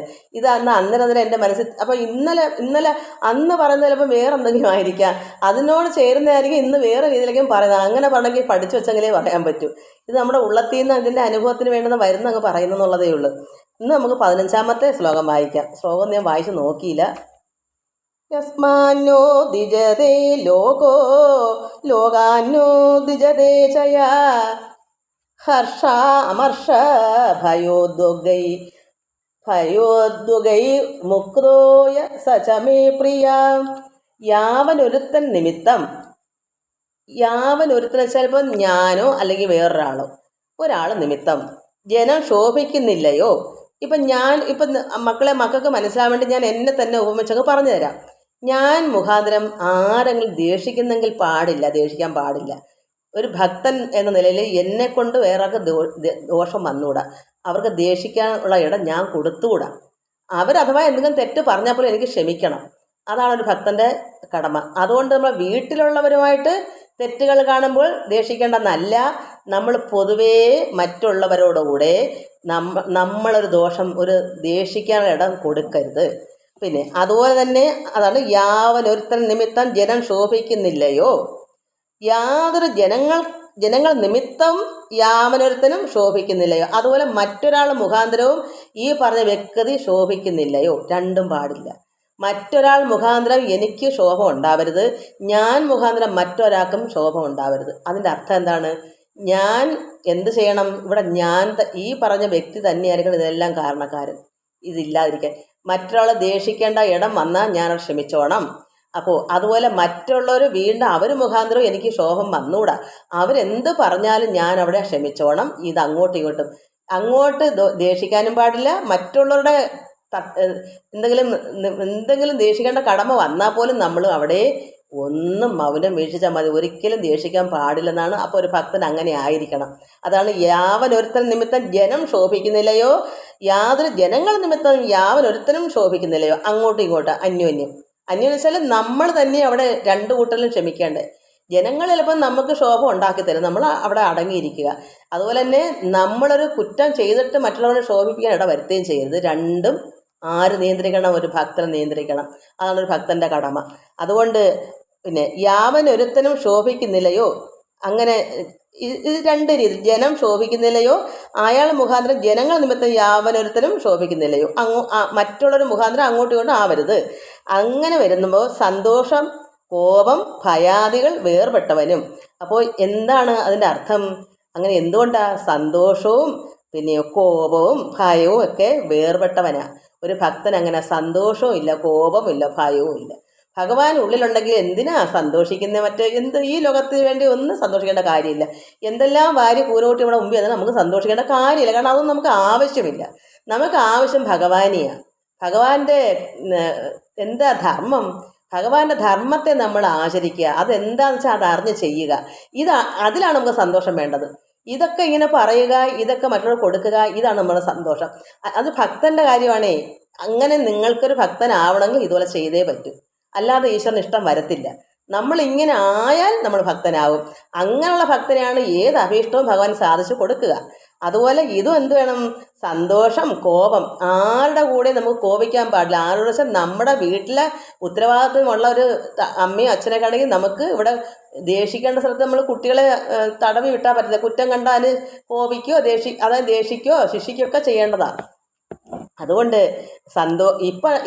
അതൊരു കൊച്ചുനാളിലാണ് ഇവരൊക്കെ വളർന്നുപോയി. എനിക്കിപ്പോൾ അതിൻ്റെ ആവശ്യമില്ല. ഞാൻ അവരുടെ കൂടെ അല്ലല്ലോ. അതുകൊണ്ട് സന്തോഷം, കോപം, ഭയാദികൾ വേർപെട്ടിരിക്കണം. ഒരിക്കലും മറ്റുള്ളവർക്ക് തോന്നും എന്തെങ്കിലും നല്ലൊരു കാര്യം അവർക്ക് തൃപ്തിയാണെങ്കിൽ അവർക്ക് സന്തോഷം. ഇപ്പം കിട്ടാത്തൊരു കാര്യം കിട്ടുമ്പം തന്നെ അയ്യോ എന്തൊരു സന്തോഷമാണ്. സാധാരണ ജനങ്ങൾക്ക് എന്നാൽ ഭക്തനെ സംബന്ധിച്ച് അങ്ങനെ വരത്തില്ല. കാരണം ഈ ലോകത്തിലെ ഒന്നിനെയും വേണ്ടാത്തൊരു വ്യക്തി എല്ലാം വിരമിച്ച് മുക്തനായ ഭക്തന് എന്ത് കണ്ടാൽ എന്താ? മൺകട്ട കാണുന്നത്, ഈ മണ്ണ് കാണുന്നത് പോലെയുള്ളു. സ്വർണം നമ്മുടെ മുമ്പിൽ കൊണ്ട് വെച്ചാലും അത് തൊടാൻ നോക്കാനും അതിനകത്ത് ശ്രദ്ധിക്കത്തില്ല. കാരണം അത് മണ്ണ് എങ്ങനെ കണ്ടു അതുപോലെ കാണുള്ളൂ. അപ്പോൾ സന്തോഷം ഉണ്ടാവില്ലല്ലോ. പിന്നെ കോപം അതും പാടില്ല. ഭയം ഒരിക്കലും ഒരു ഭക്തന് ഭയം ഉണ്ടാവില്ല. കാരണം ഉള്ളം നിറച്ച് ഈശ്വരനാ, എന്നെ എങ്ങനെ ഭയക്കണം? പിന്നെയോ അങ്ങനെ അപ്പം ഇങ്ങനെ ഉള്ളവരാണ് എനിക്ക് ഇഷ്ടം. ഭഗവാന്റെ ഇഷ്ടനാണ് ഈ ഇങ്ങനെയുള്ള ഭക്തൻ. ഇത്രയും ആർക്കെങ്കിലും ഉണ്ടോ? ഇല്ലെങ്കിൽ നമ്മൾ അങ്ങനെ വരുത്താൻ ശ്രമിക്കണം മക്കളെ. ഈശ്വരന് ഇഷ്ടമുള്ള പൈതലായി തീരണം. അത് ഈ ജന്മം അഥവാ എല്ലാം പറ്റിയില്ലെങ്കിൽ നമുക്ക് എന്തൊക്കെ ഉണ്ട് അത് എടുത്ത് കളയരുത്. ഉള്ളതത്ര ഇരിക്കട്ടെ, ബാക്കിയോട് ഉണ്ടാക്കുക. ഇതൊക്കെ എന്തൊക്കെ പറയുന്ന വെച്ചാൽ ബാക്കി നമ്മൾ തിരഞ്ഞെടുത്ത് ഇനി എനിക്ക് എന്താണ് എൻ്റെ കുറവ്, എന്ത് നികത്തിയാൽ എനിക്കിനി ഭക്തനാവാൻ പറ്റുന്നത്, ഇതിങ്ങനെ അതിന് ദിവസേന നിശ്ചയം സ്ഥിരമായി അന്നന്ന് ഭഗവാനെ ഭക്തി കൊണ്ട് ഭജിച്ച് വന്നാൽ അത് ഭഗവാനോട് സഹായിച്ച് നമ്മൾ ആ ലെവലിൽ എത്തിച്ചു തരും. അതിന് ഭഗവാൻ മെടുക്കനാണ്. നമ്മൾ അങ്ങ് ഇരുന്ന് കൊടുത്താൽ മതി. നമ്മൾ കൃത്യനിഷ്ഠയായിട്ട് ഭഗവാന് അരമണിക്കൂറേ ഉള്ളൂ പ്രാർത്ഥന, അത് മതി. പറഞ്ഞേ നമ്മുടെ വെമ്പലാണ്, അയ്യോ ഭഗവാനെ സമയം പോയി, എനിക്ക് ഭഗവാനെ ആരാധിച്ചില്ല, ഈ ഒരു വെപ്രതിയാണ്, ഈ ഒരു ധൃതി പിടിച്ചൊരു ഈശ്വരനെ ആരാധന ഒരു വെപ്രാളമാണ്. അതാ ഭഗവാൻ നോക്കുന്നത്. അവിടെ അരമണിക്കൂറേ പ്രാർത്ഥിച്ചുള്ളെന്നോ 10 മിനിറ്റേ പ്രാർത്ഥനയൊന്നും ഭഗവാന് ചിന്തയില്ല. നമ്മൾ ചെയ്തത് 10 മിനിറ്റ് ആണോ അത് അറിഞ്ഞ് ചെയ്യണം. ഭഗവാനിൽ ലയം പ്രാപിക്കണം. ഈ ലയം പ്രാപിക്കാൻ ഒക്കാത്തവർക്കാണ് 1 മണിക്കൂറൊക്കെ ഇരുന്നങ്ങ് ഈശ്വരനെ ചിന്തിച്ചോട് പ്രാർത്ഥിക്കാൻ ഞാൻ പറയുന്നത്. കാരണം പെട്ടെന്ന് ചിലർക്ക് കിട്ടത്തില്ല. അതുകൊണ്ട് എനിക്കവർ പ്രിയപ്പെട്ടവരാണ്. അപ്പോൾ ആരാണ് ഭഗവാന് പ്രിയപ്പെട്ടത്? സ്വന്തം ഭാര്യയോ മക്കളോ കുടുംബമോ നാട്ടുകാരോ ഒക്കെ ആണോ? അല്ല. ഇങ്ങനെ ആരാണ് ആരോടും ദേഷിക്കാതെയും ഞാൻ മുഖാന്തരം മറ്റവർക്ക് ദേഷ്യം ഉണ്ടാവരുത്, അവർ മുഖാന്തരം എനിക്കുണ്ടാവരുത്, ഇങ്ങനെ എല്ലാം വരുമ്പോൾ ഭഗവാൻ ഇഷ്ടം അങ്ങനെയുള്ളൊരു ഭക്തനെയാണെന്നാ പറയാം, വേറെ ആരുമല്ല. അതാണ് ഭഗവാൻ പരമാത്മാവിൻ്റെ ഗുണം. പരമാത്മാവ് അവതാരമൂർത്തിയ ഭഗവാൻ കൃഷ്ണൻ്റെ ഈ പറച്ചിൽ അത് നമ്മൾ മനസ്സിലാക്കിയിട്ട് നമുക്ക് കുറവൊക്കെ ഉണ്ടെങ്കിൽ നികത്താൻ തനിയെ നമുക്ക് പറ്റത്തില്ലെങ്കിൽ നമ്മൾ ഈശ്വരനെ ആരാധിച്ചിരുന്നാൽ മതി. ഭഗവാനെ എൻ്റെ കുറവുകളെ അങ്ങ് മനസ്സിലാക്കി എനിക്കതിന് നേരായ വഴി കാണിച്ച് തരണേ എന്ന് പ്രാർത്ഥിച്ചാൽ നമുക്ക് ഒന്നും അസാധ്യം, ഭഗവാൻ എല്ലാം സാധിച്ചു തരും. നമുക്കിന്ന് 16-ാമത്തെ ശ്ലോകം. അനപേക്ഷ ശുചിർദക്ഷ ഉദാസീനോ ഗതവ്യഥ സർവാരംഭ പരിത്യാഗി യോ മൽഭക്ത സമേ പ്രിയ. ഒന്നും ആവശ്യമില്ലാത്തവന്, ഈ ഒരു ഭക്തന് ഒന്നും ആവശ്യമുണ്ടാവില്ല. സർവ്വതും നിറവാ, തൃപ്തികരമാ. ഈ ലോകത്തിലുള്ള ഒരെണ്ണം ആവശ്യം ഉണ്ടാവില്ല ഒരു ഭക്തന്. സമർത്ഥനുമാണ്. എന്നാൽ അദ്ദേഹം സമർത്ഥനാണ്. എന്തിനും നല്ല ധൈര്യവും ഇതൊക്കെ ഇതുപോലെ പറയാനെടുക്കാനൊക്കെ നല്ല സാമർഥ്യവും ഒക്കെ കിട്ടും. ഇതുവന്നല്ല ഒരുപാട് കാര്യങ്ങൾക്ക്. കാരണം എത്രയോ പേര് സർവജ്ഞപീഠം കയറുന്നത്, എത്ര നല്ല മഹാത്മാക്കൾ. കാരണം അവരെ ഒന്നിനെ മാറ്റി നിർത്തണ്ട, എന്ത് ചോദിച്ചാലും ഉത്തരം കാണും. നല്ല സമർത്ഥനായിരിക്കും. അത് സകലകലാ വല്ലഭൻ നമ്മൾ പറയില്ലേ, അതുപോലെ ഏത് നോക്കിയാലും സമർത്ഥനാണ്. എന്നാലോ ഒന്നും ആവശ്യമില്ലാത്ത ഒരു ഭക്തനുമാണ്. ഒന്നും ആവശ്യമില്ല, അദ്ദേഹത്തിന് എല്ലാം ഉണ്ട്, എല്ലാം സമർത്ഥനാണ്. പിന്നെ പരിശുദ്ധനാണ്, നല്ല ഹൃദയശുദ്ധിയാണ്, അതിനാ പരിശുദ്ധൻ എന്ന് പറയാം. പരമാത്മാവിനാണ് പരിശുദ്ധ. പക്ഷേ ഒരു ഭക്തനും ഇതുപോലെ ഒരു പരിശുദ്ധനാവണം. പിന്നെയോ പക്ഷപാതരഹിതനായിരിക്കണം, ആരോടും പക്ഷം പിടിച്ച് സംസാരിക്കരുത്. ഒരു നീതിമാൻ എന്താ പറയുക, അവനവൻ്റെ സ്വന്തം മക്കളായാലും കൊന്നിട്ട് വന്നാൽ അവർ ശിക്ഷ അനുഭവിക്കാനുള്ള അവരെ കൊണ്ട് പോലീസ് സ്റ്റേഷൻ ഏൽപ്പിച്ചോണം. അതാണ് ഒരു നീതിമാൻ. അല്ലാതെ എൻ്റെ മോനല്ലേ എൻ്റെന്നുള്ള മമത പാടേയില്ല. അവിടെ തെറ്റ് ചെയ്താൽ ശിക്ഷ അനുഭവിക്കാൻ തന്നെ വേണം. അല്ലാതെ എൻ്റെ മോൻ്റെ പക്ഷം പിടിച്ച് അവനങ്ങനെ ചെയ്തിട്ടില്ല എന്നും പറഞ്ഞ് പോലീസിനടുത്ത് നിന്ന് ഇങ്ങനെ പറയരുത്. കാരണം ഈ പലരും ഇന്ന് എന്താ പറയുക, പക്ഷം പിടിച്ച് കൈക്കൂലി വാങ്ങിച്ച് തെറ്റുകാരനെ ശിക്ഷ കൊടുക്കാതെ നിരപരാധിയെ ശിക്ഷിക്കുന്നൊരു കാലമാണ്. അത് അത്രത്തോളം പാപം വേറെ ഒന്നുമില്ല. ആ നിരപരാധിയുടെ മനസ്സ് എവിടാ ചെല്ല. ഏത് കാലത്താണ് ഈ ചെയ്യുന്നവൻ്റെയൊക്കെ പാപം തീരുന്നത്? അതുപോലൊരു പാപം ലോകത്ത് ഒന്നും ഉണ്ടാവില്ല. കാരണം അത്രമാത്രം ദുഃഖിക്കും ആ ഒരു തെറ്റ് ചെയ്യാത്തവനെ പിടിച്ച് ശിക്ഷിച്ചാൽ. അതുകൊണ്ട് ഒരിക്കലും നമ്മൾ പക്ഷം പിടിച്ച ഒരു നിസ്സാര കാര്യം, നമ്മുടെ വീട്ടിൽ ഇപ്പോൾ 2 മക്കൾ, ഒരു മോനും തെറ്റ് ചെയ്തിട്ട് മറ്റവൻ തെറ്റ് ചെയ്തെങ്കിൽ ഈ കുട്ടി പറയും എൻ്റെ ചേട്ടനാ ഇതൊക്കെ ചെയ്തതെന്ന് പറഞ്ഞാൽ നമുക്ക് അറിയാമെങ്കിൽ അല്ല, അവനല്ല, നീ തന്നെ ചെയ്തത്. എത്ര സ്നേഹമുള്ള മക്കളായാലും ശരി, തെറ്റ് തന്നെയാണ്. അവിടെ പക്ഷം പിടിക്കാൻ പാടില്ല. 2 മക്കളെ സമമായിട്ട് കണ്ടാൽ മതി. തെറ്റുകാരൻ തെറ്റ് തന്നെയാണ്. ചിലരെങ്ങനെ പറയുമ്പോൾ ഇവൻ കൊച്ചല്ലേ, ഇവനെ അച്ഛൻ അടിച്ചാലോ മറ്റവൻ തെറ്റെന്ന് ഇരുന്നോട്ടെ. ഒരിക്കലും അത് പാടില്ല. തെറ്റുകാരൻ അവിടെ തന്നെ അത് നീതി വെച്ചോണം. ഒരിക്കലും പക്ഷം ഇതെന്ന് ഉദാഹരണം പറഞ്ഞതാണ്. ഇതുപോലെ ഇവിടെ വലിയ വിഷമം ഉണ്ടാകും, കാരണം മക്കളും തള്ളിയാണ്. ഇതൊരു ഉദാഹരണം പറഞ്ഞത്. പക്ഷേ അന്യ ഒരു കുട്ടിയുടെ അടുത്ത് ഇതുപോലെ എന്തെങ്കിലും കാണിച്ചാൽ ഇന്ന് ഒരുപാട് പേർക്ക് ഇങ്ങനെ സംഭവിക്കുന്നത്. അവരുടെ വേദന ഒരിക്കലും തീരത്തില്ല ആ പാപം. അതുകൊണ്ട് നമ്മൾ പക്ഷപാത രഹിതനാവണം. ഒരിക്കലും പക്ഷം പിടിക്കാൻ പാടില്ല. രഹിതം വെച്ചാൽ അങ്ങനെ ആകരുത്. വ്യഥയില്ലാത്തവനാണ്. ഇങ്ങനെയുള്ള ഭക്തന് ഒരിക്കലും മനസ്സിന് വ്യഥയില്ല, ശരീരത്തിന് വ്യഥയില്ല, വിഷമമില്ല, ദുഃഖങ്ങളും വ്യഥകളും ഒന്നും ഉണ്ടാവില്ല. പിന്നെ സകല കർമ്മങ്ങളും ആയിരിക്കും. ഈ നമുക്ക് ഞാനൊരു 67 വയസ്സ് വരെയാണ് ഞാൻ കർമ്മങ്ങൾ ചെയ്തത്. ഈ 67 വയസ്സിനകത്ത് എനിക്ക് മരണം പറഞ്ഞിരുന്നു. എൻ്റെ ജാതകത്തിൽ കിടപ്പുണ്ട്. വീണ്ടും മുന്നോട്ട് പോകും, പക്ഷേ ഈ ഒരു തൊഴിലേ പറ്റൂ, ഈശ്വരാരാധനയിൽ മാത്രമേ പറ്റുമെന്ന് എഴുതി വെണ്ടയ്ക്ക് അക്ഷരത്തിൽ എഴുതി വെച്ചിട്ടുണ്ട്. 67 വയസ്സ് വരെ. അപ്പോൾ ഞാൻ എൻ്റെ മക്കളോട് പറയാം, അവർ എന്നെ വിളിക്കുക, ഞാൻ പറയാം, മക്കളെ ഞാൻ മരിച്ചുപോയി എന്ന് കരുതുക. മരിച്ചു പോകേണ്ട സമയമാണല്ലോ. ഇപ്പോൾ ഇത് നിൽക്കുന്നത് എനിക്കൊരു സ്വാതന്ത്ര്യമുണ്ട്. ഞാൻ എന്താകണം, എനിക്ക് എന്തെങ്കിലും ഒരു കർമ്മമുണ്ട്, അത് എൻ്റേതായ ആവശ്യമാണ്. അതിനുവേണ്ടിയാണ് മുന്നോട്ട് ഞാൻ ഇവിടെ കിടക്കുന്നത്. അത് നിങ്ങൾ ബുദ്ധിമുട്ടരുത്, ഞാനില്ല എന്ന് കരുതിക്കോ എന്ന് പറഞ്ഞാണ് അവരെ സമാധാനപ്പെടുത്തിയേക്കുന്നത്. കാരണം എനിക്കറിയാം, എനിക്ക് 67 വയസ്സ് വരെ ഉള്ളെന്ന്. ഇതിൽ നിന്ന് ഇതുപോലെ മുന്നോട്ട് പോകാമെങ്കിലേ ഈ ജീവിതം ഉള്ളു. ഇങ്ങനെ ഇതിപ്പോൾ 67 തൊട്ട് ഇപ്പം 70 ഒരു 5 വർഷം മുമ്പോട്ട് പോയില്ലേ. അപ്പോൾ ഇത് ഈശ്വരൻ്റെ വേലയാണുള്ള അത് ജാതകത്തിലുണ്ട്. അതുകൊണ്ട് എന്താ പറയുക, സകല കർമ്മങ്ങൾ ഉപേക്ഷിച്ചവനായിരിക്കുന്ന ഭക്തൻ. അപ്പോൾ ഞാനിവിടെ ഇന്ന് എൻ്റെ പ്രായമുള്ളവരൊക്കെ എന്താ ചെയ്യുക, കൊച്ചുമക്കളെയും വളർത്തി അവരെയും വളർത്തി അത് നോക്കി അവർക്ക് സമയമേ ഇല്ല പരമാത്മാവിനെ അറിയാൻ, ഈശ്വരനെ അറിയാൻ. അതേസമയം സകല കർമ്മങ്ങൾ ഉപേക്ഷിച്ചവനായും ഇരിക്കുന്ന ഭക്തൻ എനിക്ക് ഏറ്റവും പ്രിയപ്പെട്ടവനാണ്. അപ്പോൾ എനിക്കത് മതി. എനിക്കെൻ്റെ മക്കൾക്ക് അവർക്കുള്ള സ്വന്തം കാലിൽ നിൽക്കാറ് അവർക്ക് 44, 46 വയസ്സോളമായി. ഇപ്പോൾ ഒരു 5 വർഷം കൊണ്ടല്ലേ. അപ്പോൾ ഒരു 39 വയസ്സോട്ട് മോനും 40 വയസ്സോട്ട് മോളും. എൻ്റെ സഹായം അവർക്ക് ആവശ്യം എന്തിനാ? അവർക്ക് നോക്കാനെടുക്കാൻ എത്ര പിള്ളേർ അവരുടെ കൂടെ ഉള്ളത്. വർക്ക് ചെയ്യുന്ന കൊച്ചുങ്ങളൊക്കെ അവർക്ക് എന്ത് സഹായത്തിന് എല്ലാം. ഇപ്പോൾ എൻ്റെ ഭർത്താവിന് തന്നെ എത്രയോ തവണ വയ്യാതാകുമ്പോഴെല്ലാം അവിടെ എറണാകുളത്ത് കൊണ്ട് ചികിത്സിക്കുക. ഇവരൊക്കെ ആ കുട്ടികളാ പോയി ആ രാത്രി നിൽക്കുന്നതൊക്കെ. എന്തോ പിത്തക്കല്ലിന് ഓപ്പറേഷൻ വന്ന്, പിന്നെ എന്തൊക്കെയോ വന്ന്, അപ്പോഴൊക്കെ അവിടെ എല്ലാത്തിനും സഹായത ഈശ്വരൻ എന്താ അത് ചെയ്യുന്നത്. ഞാൻ ഒരാൾക്ക് വരം ഭഗവാൻ ഒരുപാട് പേരെ കൊടുക്കുന്നു.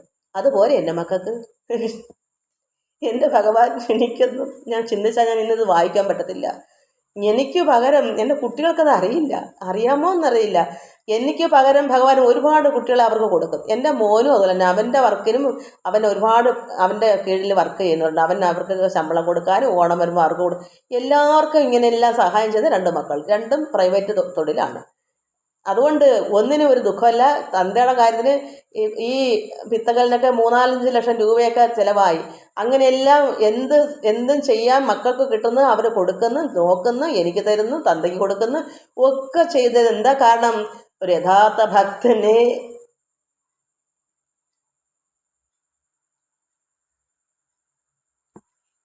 ഒന്നും മുട്ടിക്കത്തില്ല. നമ്മളറിയ പോലും വേണ്ട, നമുക്കൊന്നും അറിയണ്ട. ഒരു പിതാവെന്ന നിലയിൽ ഇതൊക്കെ നേരെ നമ്മളൊന്നും എൻ്റെ മക്കൾക്കിപ്പോൾ അറിയണം. എനിക്കെൻ്റെ മക്കളുടെ കാര്യത്തിന് ദൈവം നോക്കില്ലേ ഞാൻ വിഷമിക്കുമെന്ന് അറിയാം. അതുകൊണ്ട് ഭഗവാൻ അവരുടെ കാര്യങ്ങൾ എന്നെക്കാൾ മുമ്പേ അവിടെ കൊടുത്തോണ്ടിരിക്കും. എന്നാലേ എനിക്കിവിടെ ഇതുപോലെ ഇരിക്കാൻ പറ്റൂ. അത് ഉടയമ്പര ഞാനൊരു മനുഷ്യസ്ത്രീയാണ്. അപ്പോൾ ഭഗവാൻ ചിന്തിക്കും. ഇതൊക്കെ കാര്യങ്ങളെല്ലാം നോക്കി ഞാൻ ചിന്തിക്കുന്നതിന് മുമ്പേ ചിന്തിച്ച ദൈവം കഴിഞ്ഞ ജന്മത്തെ ഞാൻ ഈ ജന്മം എങ്ങനെ ആവണമെന്ന് അന്നേ ചിന്തിച്ച് വെച്ചേക്കുന്നു. അതുകൊണ്ട് നമുക്ക് ഭയക്കാൻ യാതൊന്നിനും അവകാശമില്ല. ഒരു ഭക്തനായാൽ മാത്രം മതി. സത്യസന്ധമായ ഒരു പരിശുദ്ധനായ ഒരു ഭക്തനാകണം, അത്രേ ഉള്ളൂ.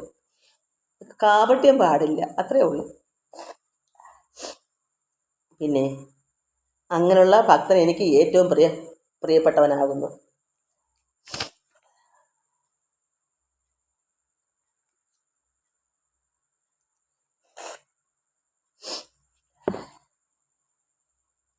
പിന്നെ 17-ാമത്തെ ശ്ലോകം.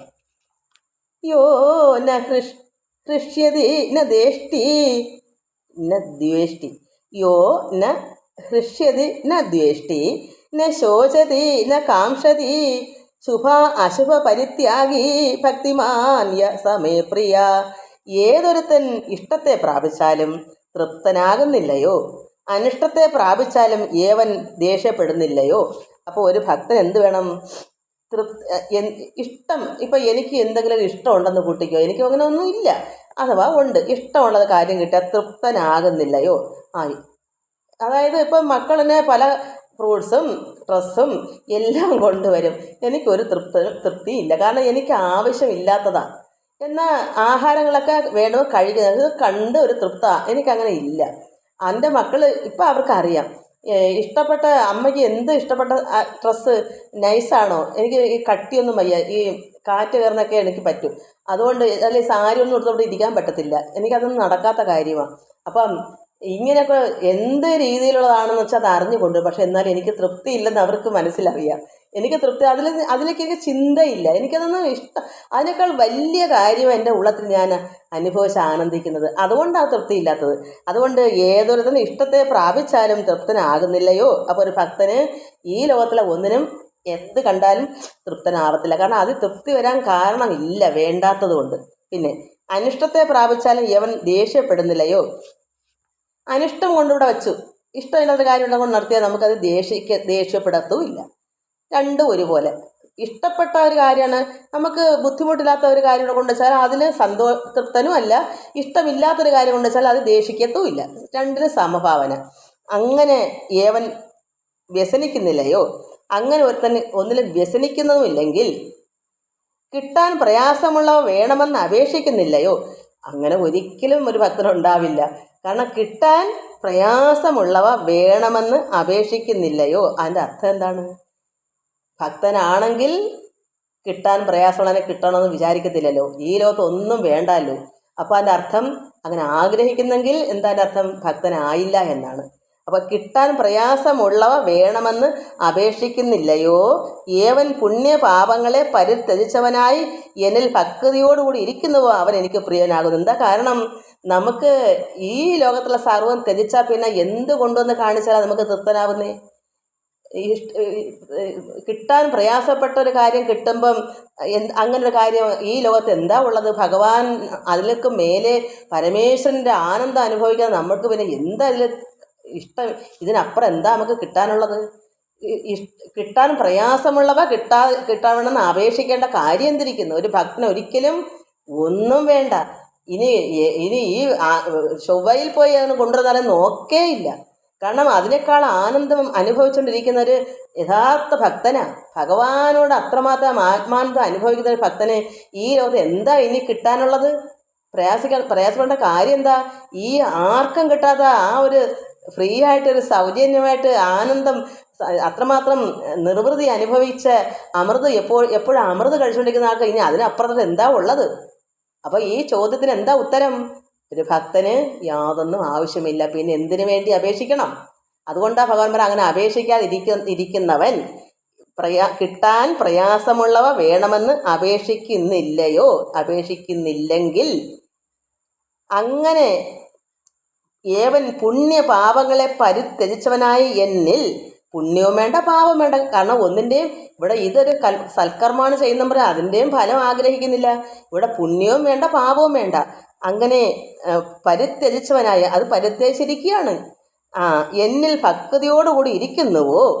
അതുണ്ട്. എപ്പോഴും ഭഗവാനുള്ള ഭക്തി മാത്രമേ ഉള്ളൂ.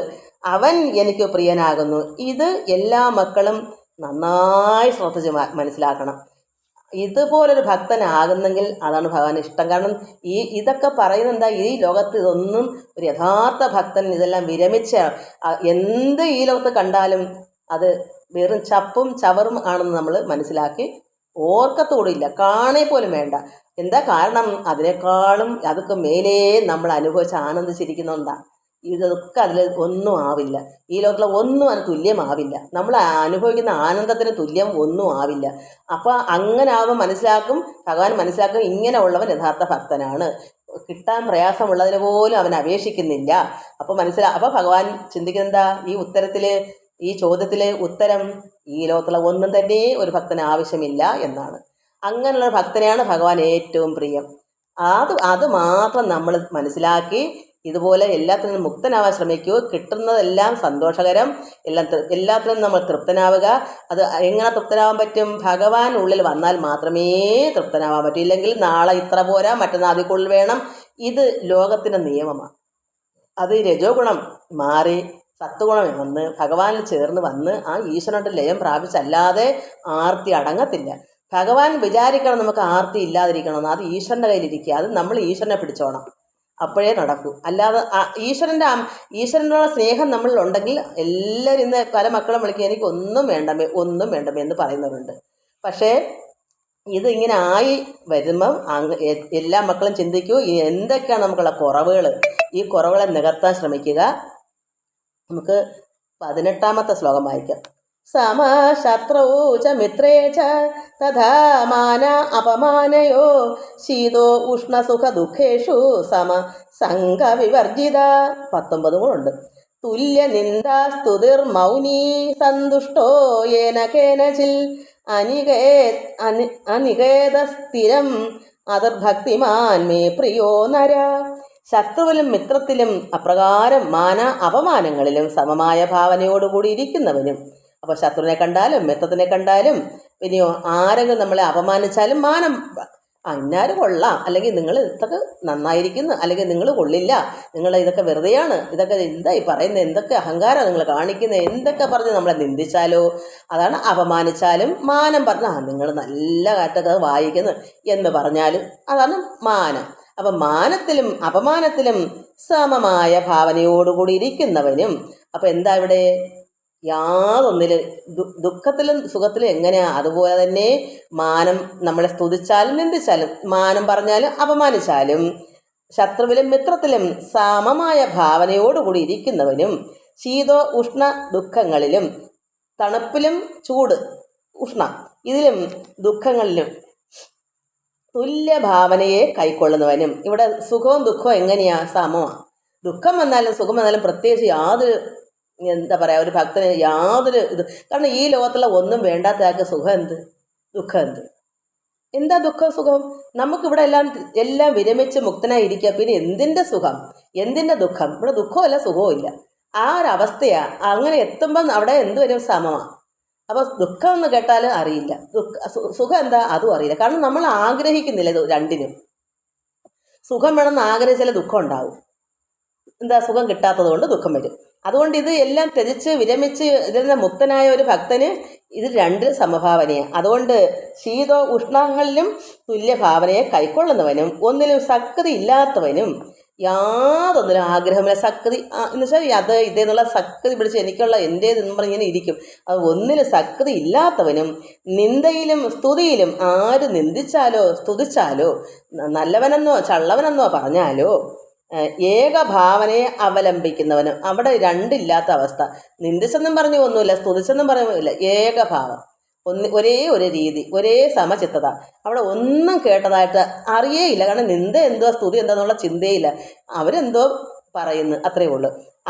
അങ്ങനെ ഏകഭാവനയെ അവലംബിക്കുന്നവനും വാക്കടക്കം വന്നിട്ടുള്ളവനും. ചുമ്മാ കടന്ന് വെറുതെ ഒന്ന് അലച്ചൂടാ, വാക്ക് അടക്കം വരണം. ഇതിപ്പോൾ ഒരു കാര്യം പറഞ്ഞു കൊടുക്കുമ്പോൾ ഇങ്ങനെ ഞാൻ സംസാരിക്കുന്നു എന്നാൽ വെറുതെ ആരോടും സംസാരിക്കാനില്ലേ, ചുമ്മാ വാക്കുകളെ നിർത്തിക്കണം, വാക്ക് അടക്കം വേണം. ഒന്നും ചുമ്മാ ഒരു മൗനം, കൂടുതലും മൗനമാണ് നല്ലത്. മൗനി എന്ന് പറയുന്നത് കേട്ടില്ല, ഒരു മുനി എങ്ങനെ മൗനിയാണ്. അതായത് എപ്പോഴും ഈശ്വര ചേർന്ന് ലയിച്ചിരിക്കുന്ന ഒരാൾക്ക് വാക്കിൻ്റെ ആവശ്യമില്ല. ഇതൊരാൾക്ക് കൊടുക്കുമ്പോൾ നമ്മൾ നന്നായി മനസ്സിലാക്കി കൊടുക്കുന്നതിനാണ് ഇങ്ങനെ വാക്ക് സംസാരം. എന്ത് സംസാരം? വാക്കുകൾ പറയുക. അത് മറ്റവർക്ക് മനസ്സിലാകുന്നതിന് ഞാൻ മൗനമായിട്ടിരുന്നാൽ പറ്റുമോ? നിങ്ങൾക്ക് ഒരു വട്ടം ഇങ്ങനെ ഒന്ന് വായിച്ച് ഞാൻ വാക്കടക്കം വന്നുകൊണ്ട് ഞാൻ എന്തെങ്കിലും ഒരു ദിക്കിൽ സ്ഥിരമായി വാസം ചെയ്യാത്തവനും സ്ഥിരബുദ്ധിയോടുകൂടി വ്യവസ്ഥിതമായ ചിത്തത്തോടു കൂടിയവനും ഭക്തിയോട് കൂടിയവനുമായി അവൻ ഏവനോ ആ മനുഷ്യൻ എനിക്ക് ഏറ്റവും പ്രിയപ്പെട്ടതാണ്. എന്ത് മനസ്സിലായി? എന്തെങ്കിലും ഞാൻ വായിച്ചത് മനസ്സിലായോ? അപ്പോൾ നമ്മൾ മനസ്സിലാക്കുന്ന രീതിയിൽ സംസാരിച്ചെങ്കിലല്ലേ നിങ്ങൾക്ക് മനസ്സിലാവുള്ളൂ. അപ്പോൾ ഒരു വാക്ക് ഒരു 10 വട്ടം പറയേണ്ടി വരും, അല്ലാതെ എങ്ങനെ മനസ്സിലാവും? ഒന്നും അറിയാത്ത ആദ്യമായിട്ട് കേൾക്കുന്നവർക്ക് ഒരു പിടിയും കിട്ടത്തില്ല. അതുകൊണ്ടാണ് ഞാൻ വീണ്ടും വീണ്ടും വീണ്ടും പറയുന്നത്. എനിക്കങ്ങ് ഉള്ളിൽ നിന്ന് വരുന്നത് എന്താണെന്ന് വെച്ചാൽ നിങ്ങൾക്ക് ആകണം എന്ന് കരുതുക. അപ്പം ഞാൻ തന്നെ ഇത് കേൾക്കുമ്പോൾ വിചാരിക്കും ഇത്രയും പറയണ്ടായിരുന്നു. പറയുമ്പോൾ അറിയാതെ അങ്ങ് പറഞ്ഞു പോകുന്നതാണ്, മനസ്സിലായില്ല എന്നുള്ള ഉള്ളിൽ അങ്ങനെ ഇരിക്കുന്നത്. കാരണം ഇത് കടിച്ചാൽ പൊട്ടാതെ ഒന്നും അറിയാത്തവർക്ക് ഇതൊക്കെ എന്താണെന്ന് അറിയില്ല, അതുകൊണ്ടാണ്. അപ്പോൾ കിട്ടിയത് കൊണ്ട് സന്തോഷിക്കണം. എന്താ നമുക്ക് കൈവശം വന്നത് നേരെ വരിക, അതെടുക്കുക. അത് കിട്ടിയത് എന്താ അത് തന്നെ മതി. ഇച്ചിരി വിശക്കുന്ന ആഹാരം എന്തെങ്കിലും കിട്ടി, സന്തോഷം. ഇന്നത് വേണം അത് പോരാ ഇത് പോരാ എന്ന് പറയേണ്ട കാര്യമില്ല. അതുകൊണ്ട് കിട്ടിയത് കൊണ്ട് സന്തോഷിക്കുന്നവനും ഒരു ദിക്കിൽ സ്ഥിരമായി വാസം ചെയ്യാത്തവനും അപ്പോൾ ഒരു സ്ഥലത്ത് മാത്രം ഒരു പുരുഷനാണെങ്കിൽ തീർത്ഥാടനത്തിനൊക്കെ ഇങ്ങനെ ഭക്തിപരമായി എല്ലായിടും സഞ്ചരിക്കും, കൂടെ കൂടെ അങ്ങോട്ടിട്ടൊക്കെ മാറും. ഒരു സ്ഥലത്ത് തന്നെ ഒരു ദിക്കിൽ തന്നെ സ്ഥിരമായി വാസം ചെയ്യാത്തവനായിരിക്കണമെന്ന, എങ്ങോട്ടെങ്കിലും മാറി തിരികെ നിൽക്കണമെന്ന് അതിൻ്റെ അർത്ഥം. അത് സ്ത്രീകൾക്കൊന്നും അത് നടക്കത്തില്ലല്ലോ. വനത്തിൽ പോകാനോ അമ്പലം നീളെ ഇങ്ങനെ നടക്കാനോ ഒന്നും പറ്റത്തില്ല. ഒരു പുരുഷനാണെങ്കിൽ ഇതൊക്കെ കളഞ്ഞിട്ടങ്ങ് പോകാം. അതുകൊണ്ട് പിന്നെ സ്ഥിര ബുദ്ധിയോടുകൂടി വ്യവസ്ഥിതമായ ചിത്തത്തോടു കൂടിയവനും ഭക്തിയോടു കൂടിയവനും ആയവൻ ഏവനോ, അങ്ങനെ ആരാണ് അവൻ, ആ മനുഷ്യൻ എനിക്ക് ഏറ്റവും പ്രിയപ്പെട്ടവനാകുന്നു. അപ്പോൾ ഇത്രയും കാര്യങ്ങളാണ് ഇത് നമ്മൾ മനസ്സിലാക്കണം. ഇത്രയും കാര്യം ആർക്കാണ് ഇല്ലയോ ഉണ്ടോ, ഇത്രയും ശ്രദ്ധിക്കുക.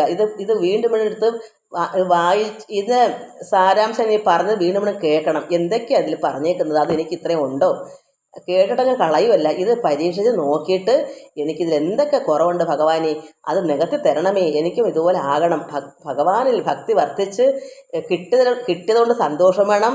പിന്നെയോ ഈ പറഞ്ഞ കാര്യങ്ങളെല്ലാം നമുക്ക് വേണം. അപ്പോഴാണ് അങ്ങനെ ആരാണ് ഏവനോ, ഈ പറഞ്ഞ സ്ഥിരബുദ്ധിയോട് കൂടി വ്യവസ്ഥിതമായ ചിത്തത്തോടു കൂടിയവനും ഭക്തിയോടു കൂടിയവനുമായവൻ ഏവനോ, ആ മനുഷ്യൻ എനിക്ക് ഏറ്റവും പ്രിയപ്പെട്ടവനാകുന്നു. അവിടെ അത് ആ ഒരു ഉറപ്പ് പോരെ. ഇങ്ങനെ ആയാൽ ആ ഉറപ്പ് കിട്ടും. അതാണ് ഭഗവാൻ നോക്കുന്നത്. ഇങ്ങനെയുള്ള ഭക്തന്മാരെയാണ് ഭഗവാൻ ആവശ്യം. ഈ 20ാമത്തെ ശ്ലോകം, ഏതു ധർമ്മ്യാമൃതമിതം യഥോക്തം പരുപാസതേ ശ്രദ്ധാനാമൽ പരമാ ഭക്താസ്തേ അതീവ മേ പ്രിയ.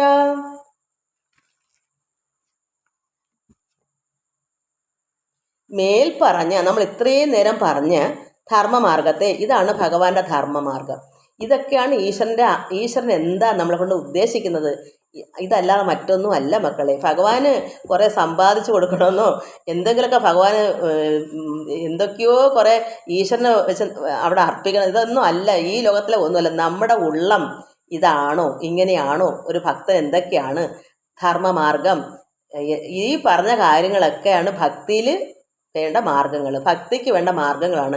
ഇതാണ് ഭഗവാന്റെ ധർമ്മമാർഗം. അതാണ് മേൽ പറഞ്ഞ ഇത്രയും നേരം നമ്മൾ ഈ പറഞ്ഞ വാക്കുകളെല്ലാം ഓരോരോ ശ്ലോകങ്ങൾ ചെല്ലുമ്പം പറഞ്ഞല്ലോ. ഈ ഭക്തിമാർഗം 1-ാം ശ്ലോകം തൊട്ട് ഇതിപ്പം 20ാമത്തെ 20 ശ്ലോകങ്ങളുണ്ട്. ഇതിലെല്ലാം പറഞ്ഞേക്കുന്നതെല്ലാം നമ്മൾ പാലിക്കണം. അങ്ങനെ വരുന്ന ഒരു ഭക്തി കൊണ്ട് ഭഗവാനെ പ്രാപിക്കാൻ പറ്റും. അങ്ങനെ ഈ മേൽ പറഞ്ഞ ഇന്നിപ്പോൾ പറഞ്ഞ മാത്രമല്ല, ഈ 12-ാം അധ്യായത്തിൻ്റെ 1-ാം ശ്ലോകം തൊട്ടേ പറഞ്ഞെല്ലാം ഭക്തിമാർഗങ്ങളാണ്. നമ്മൾ 2 ദിവസം കൊണ്ടോ, ഇത് 3-ാമത്തെ ദിവസമാണെന്ന് തോന്നുന്നു, ഈ 3 ദിവസവും പറഞ്ഞ കാര്യങ്ങൾ നമ്മളിലുണ്ട്. നമ്മൾ യഥാർത്ഥ ഭക്തനാണ്. അപ്പോൾ ഭഗവാൻ ഏറ്റവും പ്രിയപ്പെട്ട ഭക്തനോ ആണ്. അതുകൊണ്ട് ഈ മേൽ പറഞ്ഞ ധർമ്മമാർഗത്തെ, ഇതൊരു ധർമ്മമാർഗമാണ്. ഇത് തന്നെയാണ് ഒരു മനുഷ്യന് വേണ്ടതും. ഒരു മനുഷ്യനാവണമെങ്കിൽ നമ്മളൊക്കെ മനുഷ്യന് തുല്യമെന്ന് ഇരുകാലി മൃഗങ്ങളെന്ന് എന്താ പറയുക, നമുക്കിതൊന്നും ഇല്ലാത്തത് കൊണ്ടാണ്.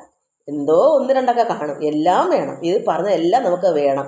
അതുകൊണ്ട് ഈ ധർമ്മമാർഗത്തെ, ഭഗവാന്റെ ഈ ധർമ്മമാർഗത്തെ പറഞ്ഞതിൻ വണ്ണം, ഇത് എന്തൊക്കെയാണ് പറഞ്ഞ അതിൻ വണ്ണം ശ്രദ്ധയോടും എന്നിൽ ശരണബുദ്ധിയോടും കൂടി, ഇത് നമ്മൾ ഭഗവാനിൽ ശരണമായിട്ട് തന്നെ ഭക്തിയോടുകൂടി ഭഗവാന്റെ പാദപീഠത്തിൽ ഇരുന്ന് ഭഗവാൻ തന്നെ കെട്ടിപ്പിടിച്ചിരുന്ന് ഉള്ളത്തിനകത്ത് അകത്ത് അഹം, ആ പരമാത്മാ, ആ സാക്ഷി എപ്പോഴാണ് ഉള്ളത്തിൽ ഉണ്ട്, അത് നമ്മൾ തിരിച്ചറിയുന്നത് അതുവരെ ഭഗവാന്റെ പാദപീഠത്തിൽ കെട്ടിപ്പിടിച്ചിരുന്നോണം. ഇങ്ങനെ ഒരു ഭക്തനായിട്ട് ഇതൊക്കെ ഈ പ്രവൃത്തി ധർമ്മമാർഗവും പിഴയാതെ തന്നെ നമ്മൾ നിവർത്തിച്ചുകൊണ്ട് പോവുകയും വേണം. ഭഗവാനത്തിൻ്റെ ശരണം പ്രാപിക്കുകയും വേണം. അങ്ങനെ ധർമ്മമാർഗത്തെ പറഞ്ഞതിൻ വണ്ണം ശ്രദ്ധയോടും എന്നിൽ ശരണബുദ്ധിയോടും കൂടി അനുഷ്ഠിക്കുന്നവർ ആരാണോ, ഇതിൽ എത്ര ഭക്തമക്കൾ ഇതിനെ അനുഷ്ഠിക്കുന്നു, എല്ലാം ആവണമെന്ന് കുറച്ച് ഇനി സമയം കിടക്കുമല്ലേ, നമുക്ക് ആയി വരണം. എല്ലാം ഇല്ലെങ്കിലും കുറേ ഉള്ളവരുണ്ട്, ഇതിനകത്ത് കൂടുതലും കുറച്ചും ആയിട്ടുള്ളവരുണ്ട്. എല്ലാം ഉള്ളവരുണ്ടെങ്കിൽ സന്തോഷം. ഇല്ലയോ, ഭഗവാനോട് പ്രാർത്ഥിക്കുക, എനിക്കും ഒരു ഭക്തനാവണം ഭഗവാനെ, എനിക്കും പോരായ്മയുണ്ട്, അതെല്ലാം നികത്തി തരണമേന്ന് പ്രാർത്ഥിച്ചാൽ എല്ലാം ഭഗവാൻ സാധിച്ചു തരും. അപ്പോൾ അങ്ങനെ അനുഷ്ഠിക്കുന്നവർ ഏവരോ, ആ മുക്തന്മാർ. അതെന്താ മുക്തന്മാരെന്ന് പറഞ്ഞാൽ ഈ ലോകത്തിൽ നിന്ന് വിരമിച്ചവർക്ക് ഇത് നടക്കും. ഇത് പറഞ്ഞതെല്ലാം അങ്ങനെയാണ്. കാരണം കിട്ടാൻ പ്രയാസമുള്ളവനെ ആർക്കാണോ പിന്നെ ഇഷ്ടം, അതിലൊരു ചോദ്യം വന്നല്ലോ, ആർക്കാണോ അത് പ്രയാസം ഉള്ളതിനെ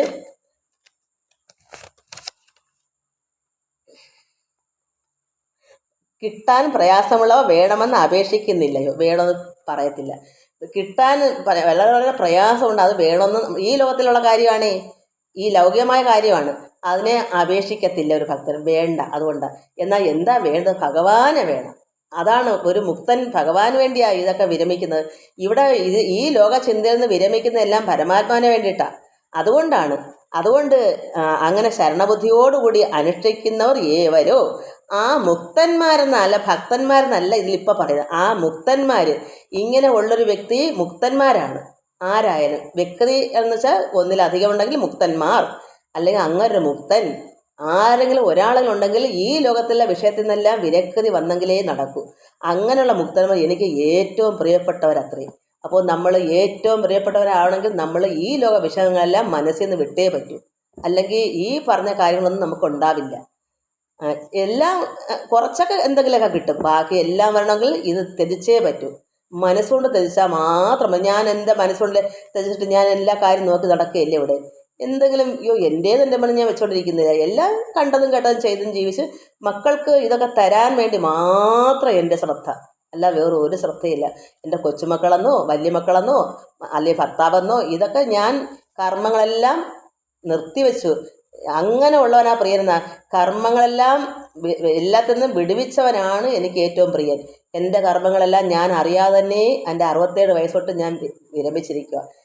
ഞാനിവിടെ ഉണ്ട്, എനിക്കെന്നെ ചെയ്ത് കിട്ടും എന്ന് പറഞ്ഞ് ആരും എന്നോടും എൻ്റെ മക്കൾ പറയത്തോലുമില്ല വരുന്നെന്ന്. കാരണം അവർക്ക് വേണ്ടി ഒന്ന് ഒരുങ്ങി വെക്കാതിരിക്കാൻ.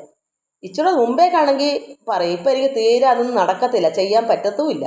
അതുകൊണ്ട് അവരെ കെട്ടിച്ചുകൊണ്ട് പോയ വീടിവിടെ അടുത്താണ്, ഒത്തിരി ദൂരെയാണ്. അവിടെ വന്നിട്ട് അവർ അന്നേക്കുള്ള പൊതിയായിട്ടാണ് ഇവിടെ വരുന്നത്. എന്നോട് പറയത്തില്ല. വന്നാൽ ഞാൻ എന്തെങ്കിലും കാട്ടിക്കുട്ടി വെച്ചിട്ട് പിന്നെ വയ്യാതെ അതുകൊണ്ട് പേടിച്ചിട്ട് പറയത്തോലുമില്ല. ഇതാണ് എൻ്റെ മക്കൾ എനിക്ക് ചെയ്യുന്ന ഭഗവാന്റെ അനുഗ്രഹം. അവരെ കൊണ്ട് അങ്ങനെ ചെയ്യിപ്പിക്കുന്ന എനിക്ക് ഇതിൻ്റെ ഈ കർമ്മം ചെയ്യാൻ വേണ്ടി ഭഗവാൻ തരുന്ന അനുഗ്രഹം. അല്ലെങ്കിൽ അങ്ങനെ ആണോ? ഇങ്ങോട്ട് വരുമ്പോഴേ തുടങ്ങത്തില്ലേ ചില മക്കൾ, നിങ്ങളെനിക്ക് അത് തന്നോ ഇത് തന്നോ, എനിക്ക് കിട്ടിയത്. എൻ്റെ മക്കൾ ഒന്നും കൊണ്ടുപോയിട്ടില്ല, കൊടുത്തതൊക്കെ ഇവിടെ ഇട്ടേക്കുക. ഇത് എൻ്റെ മോക്ക് എഴുതി വെച്ചിട്ട് അവർക്ക് വേണ്ട. എപ്പോഴെങ്കിലും എന്നിട്ട് തന്നെ ഇപ്പോൾ ഇതെല്ലാം ഇനിയും ഓരോ പണികൾ ഇനിയും ഉണ്ട്, ഫ്രണ്ടൊക്കെ ഇളക്കി മാറ്റണം.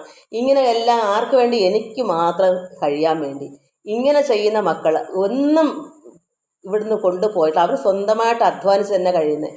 ഭർത്താവിൻ്റെ മുതൽ പോലും ആ ഭർത്താവും അച്ഛനും അമ്മയും ഒരു വേലക്കാരും അവിടെ ഉണ്ട് അവരുടെ സഹായത്തിന് വേണ്ടി. 20,000 രൂപ മാസം ശമ്പളം കൊടുത്താണ് ഒരു ഇതിനെ നിർത്തിയേക്കുന്ന ജോലി, അവരെ നോക്കാൻ വേണ്ടി ഒരു കുട്ടിയെ, ഒരു സ്ത്രീയെ. അപ്പോൾ അങ്ങനെ നോക്കുന്നൊരു മരുമോൻ. പിന്നെ ഇങ്ങനെ എല്ലാം കൊണ്ടും ഭഗവാൻ ഇതുവരെ ഇങ്ങനെ. ഇനി നാളത്തെ കാര്യം അത് ഭഗവാന്റെ കയ്യിലാണ്. നാളെ ഏത് വഴി എങ്ങനെയാണെന്ന് ഭഗവാൻ തീരുമാനിക്കും. ഞാൻ ചിലപ്പോൾ ഇതിനപ്പുറത്തേക്ക് എന്തെങ്കിലും കടന്നു പോകണമെന്ന് എനിക്കറിയില്ല. ഇതുവരെയും ഞാൻ അറിഞ്ഞല്ലോ ഇതിങ്ങനെ സംഭവിച്ചത്. ഇനി എന്താണെന്നത് ഭഗവാനല്ലേ അറിയത്തുള്ളൂ. അതുകൊണ്ട് എല്ലാം തൃപ്തികരം തന്നെയാണ്. അതുകൊണ്ട് ഇത് ശ്രീമൽ ഭഗവത് ഗീതാസു ഉപനിഷത് സുബ്രഹ്മ വിദ്യായാം യോഗശാസ്ത്രേ ശ്രീകൃഷ്ണ അർജുന സംവാദേ ഭക്തി യോഗോ നാമ 12 അധ്യായ ഭക്തി യോഗമെന്ന 12-ാം അധ്യായം സമാപ്തഃ. നമുക്ക് ഇത് സന്തോഷകരമായി മക്കളെ നിങ്ങളെല്ലാവരും ഇത് മനസ്സിലാക്കണം. ഭക്തി വർദ്ധിച്ച് നല്ല നല്ല ഗുണത്തോടു കൂടിയ ഒരു കുട്ടികളാവുക. ഇതിൽ എന്തൊക്കെയാണ് പറഞ്ഞേക്കുന്നതൊക്കെ നമ്മൾ അങ്ങനെ ആയിത്തീരണം മക്കളെ. അതുകൊണ്ടാണ് നമുക്ക് അല്ലാതെ എന്തിനാ ഈ ലോകത്തിൻ്റെ പുറകെ നടക്കുന്നത്? ഒന്നും നമുക്ക് നിത്യമല്ല.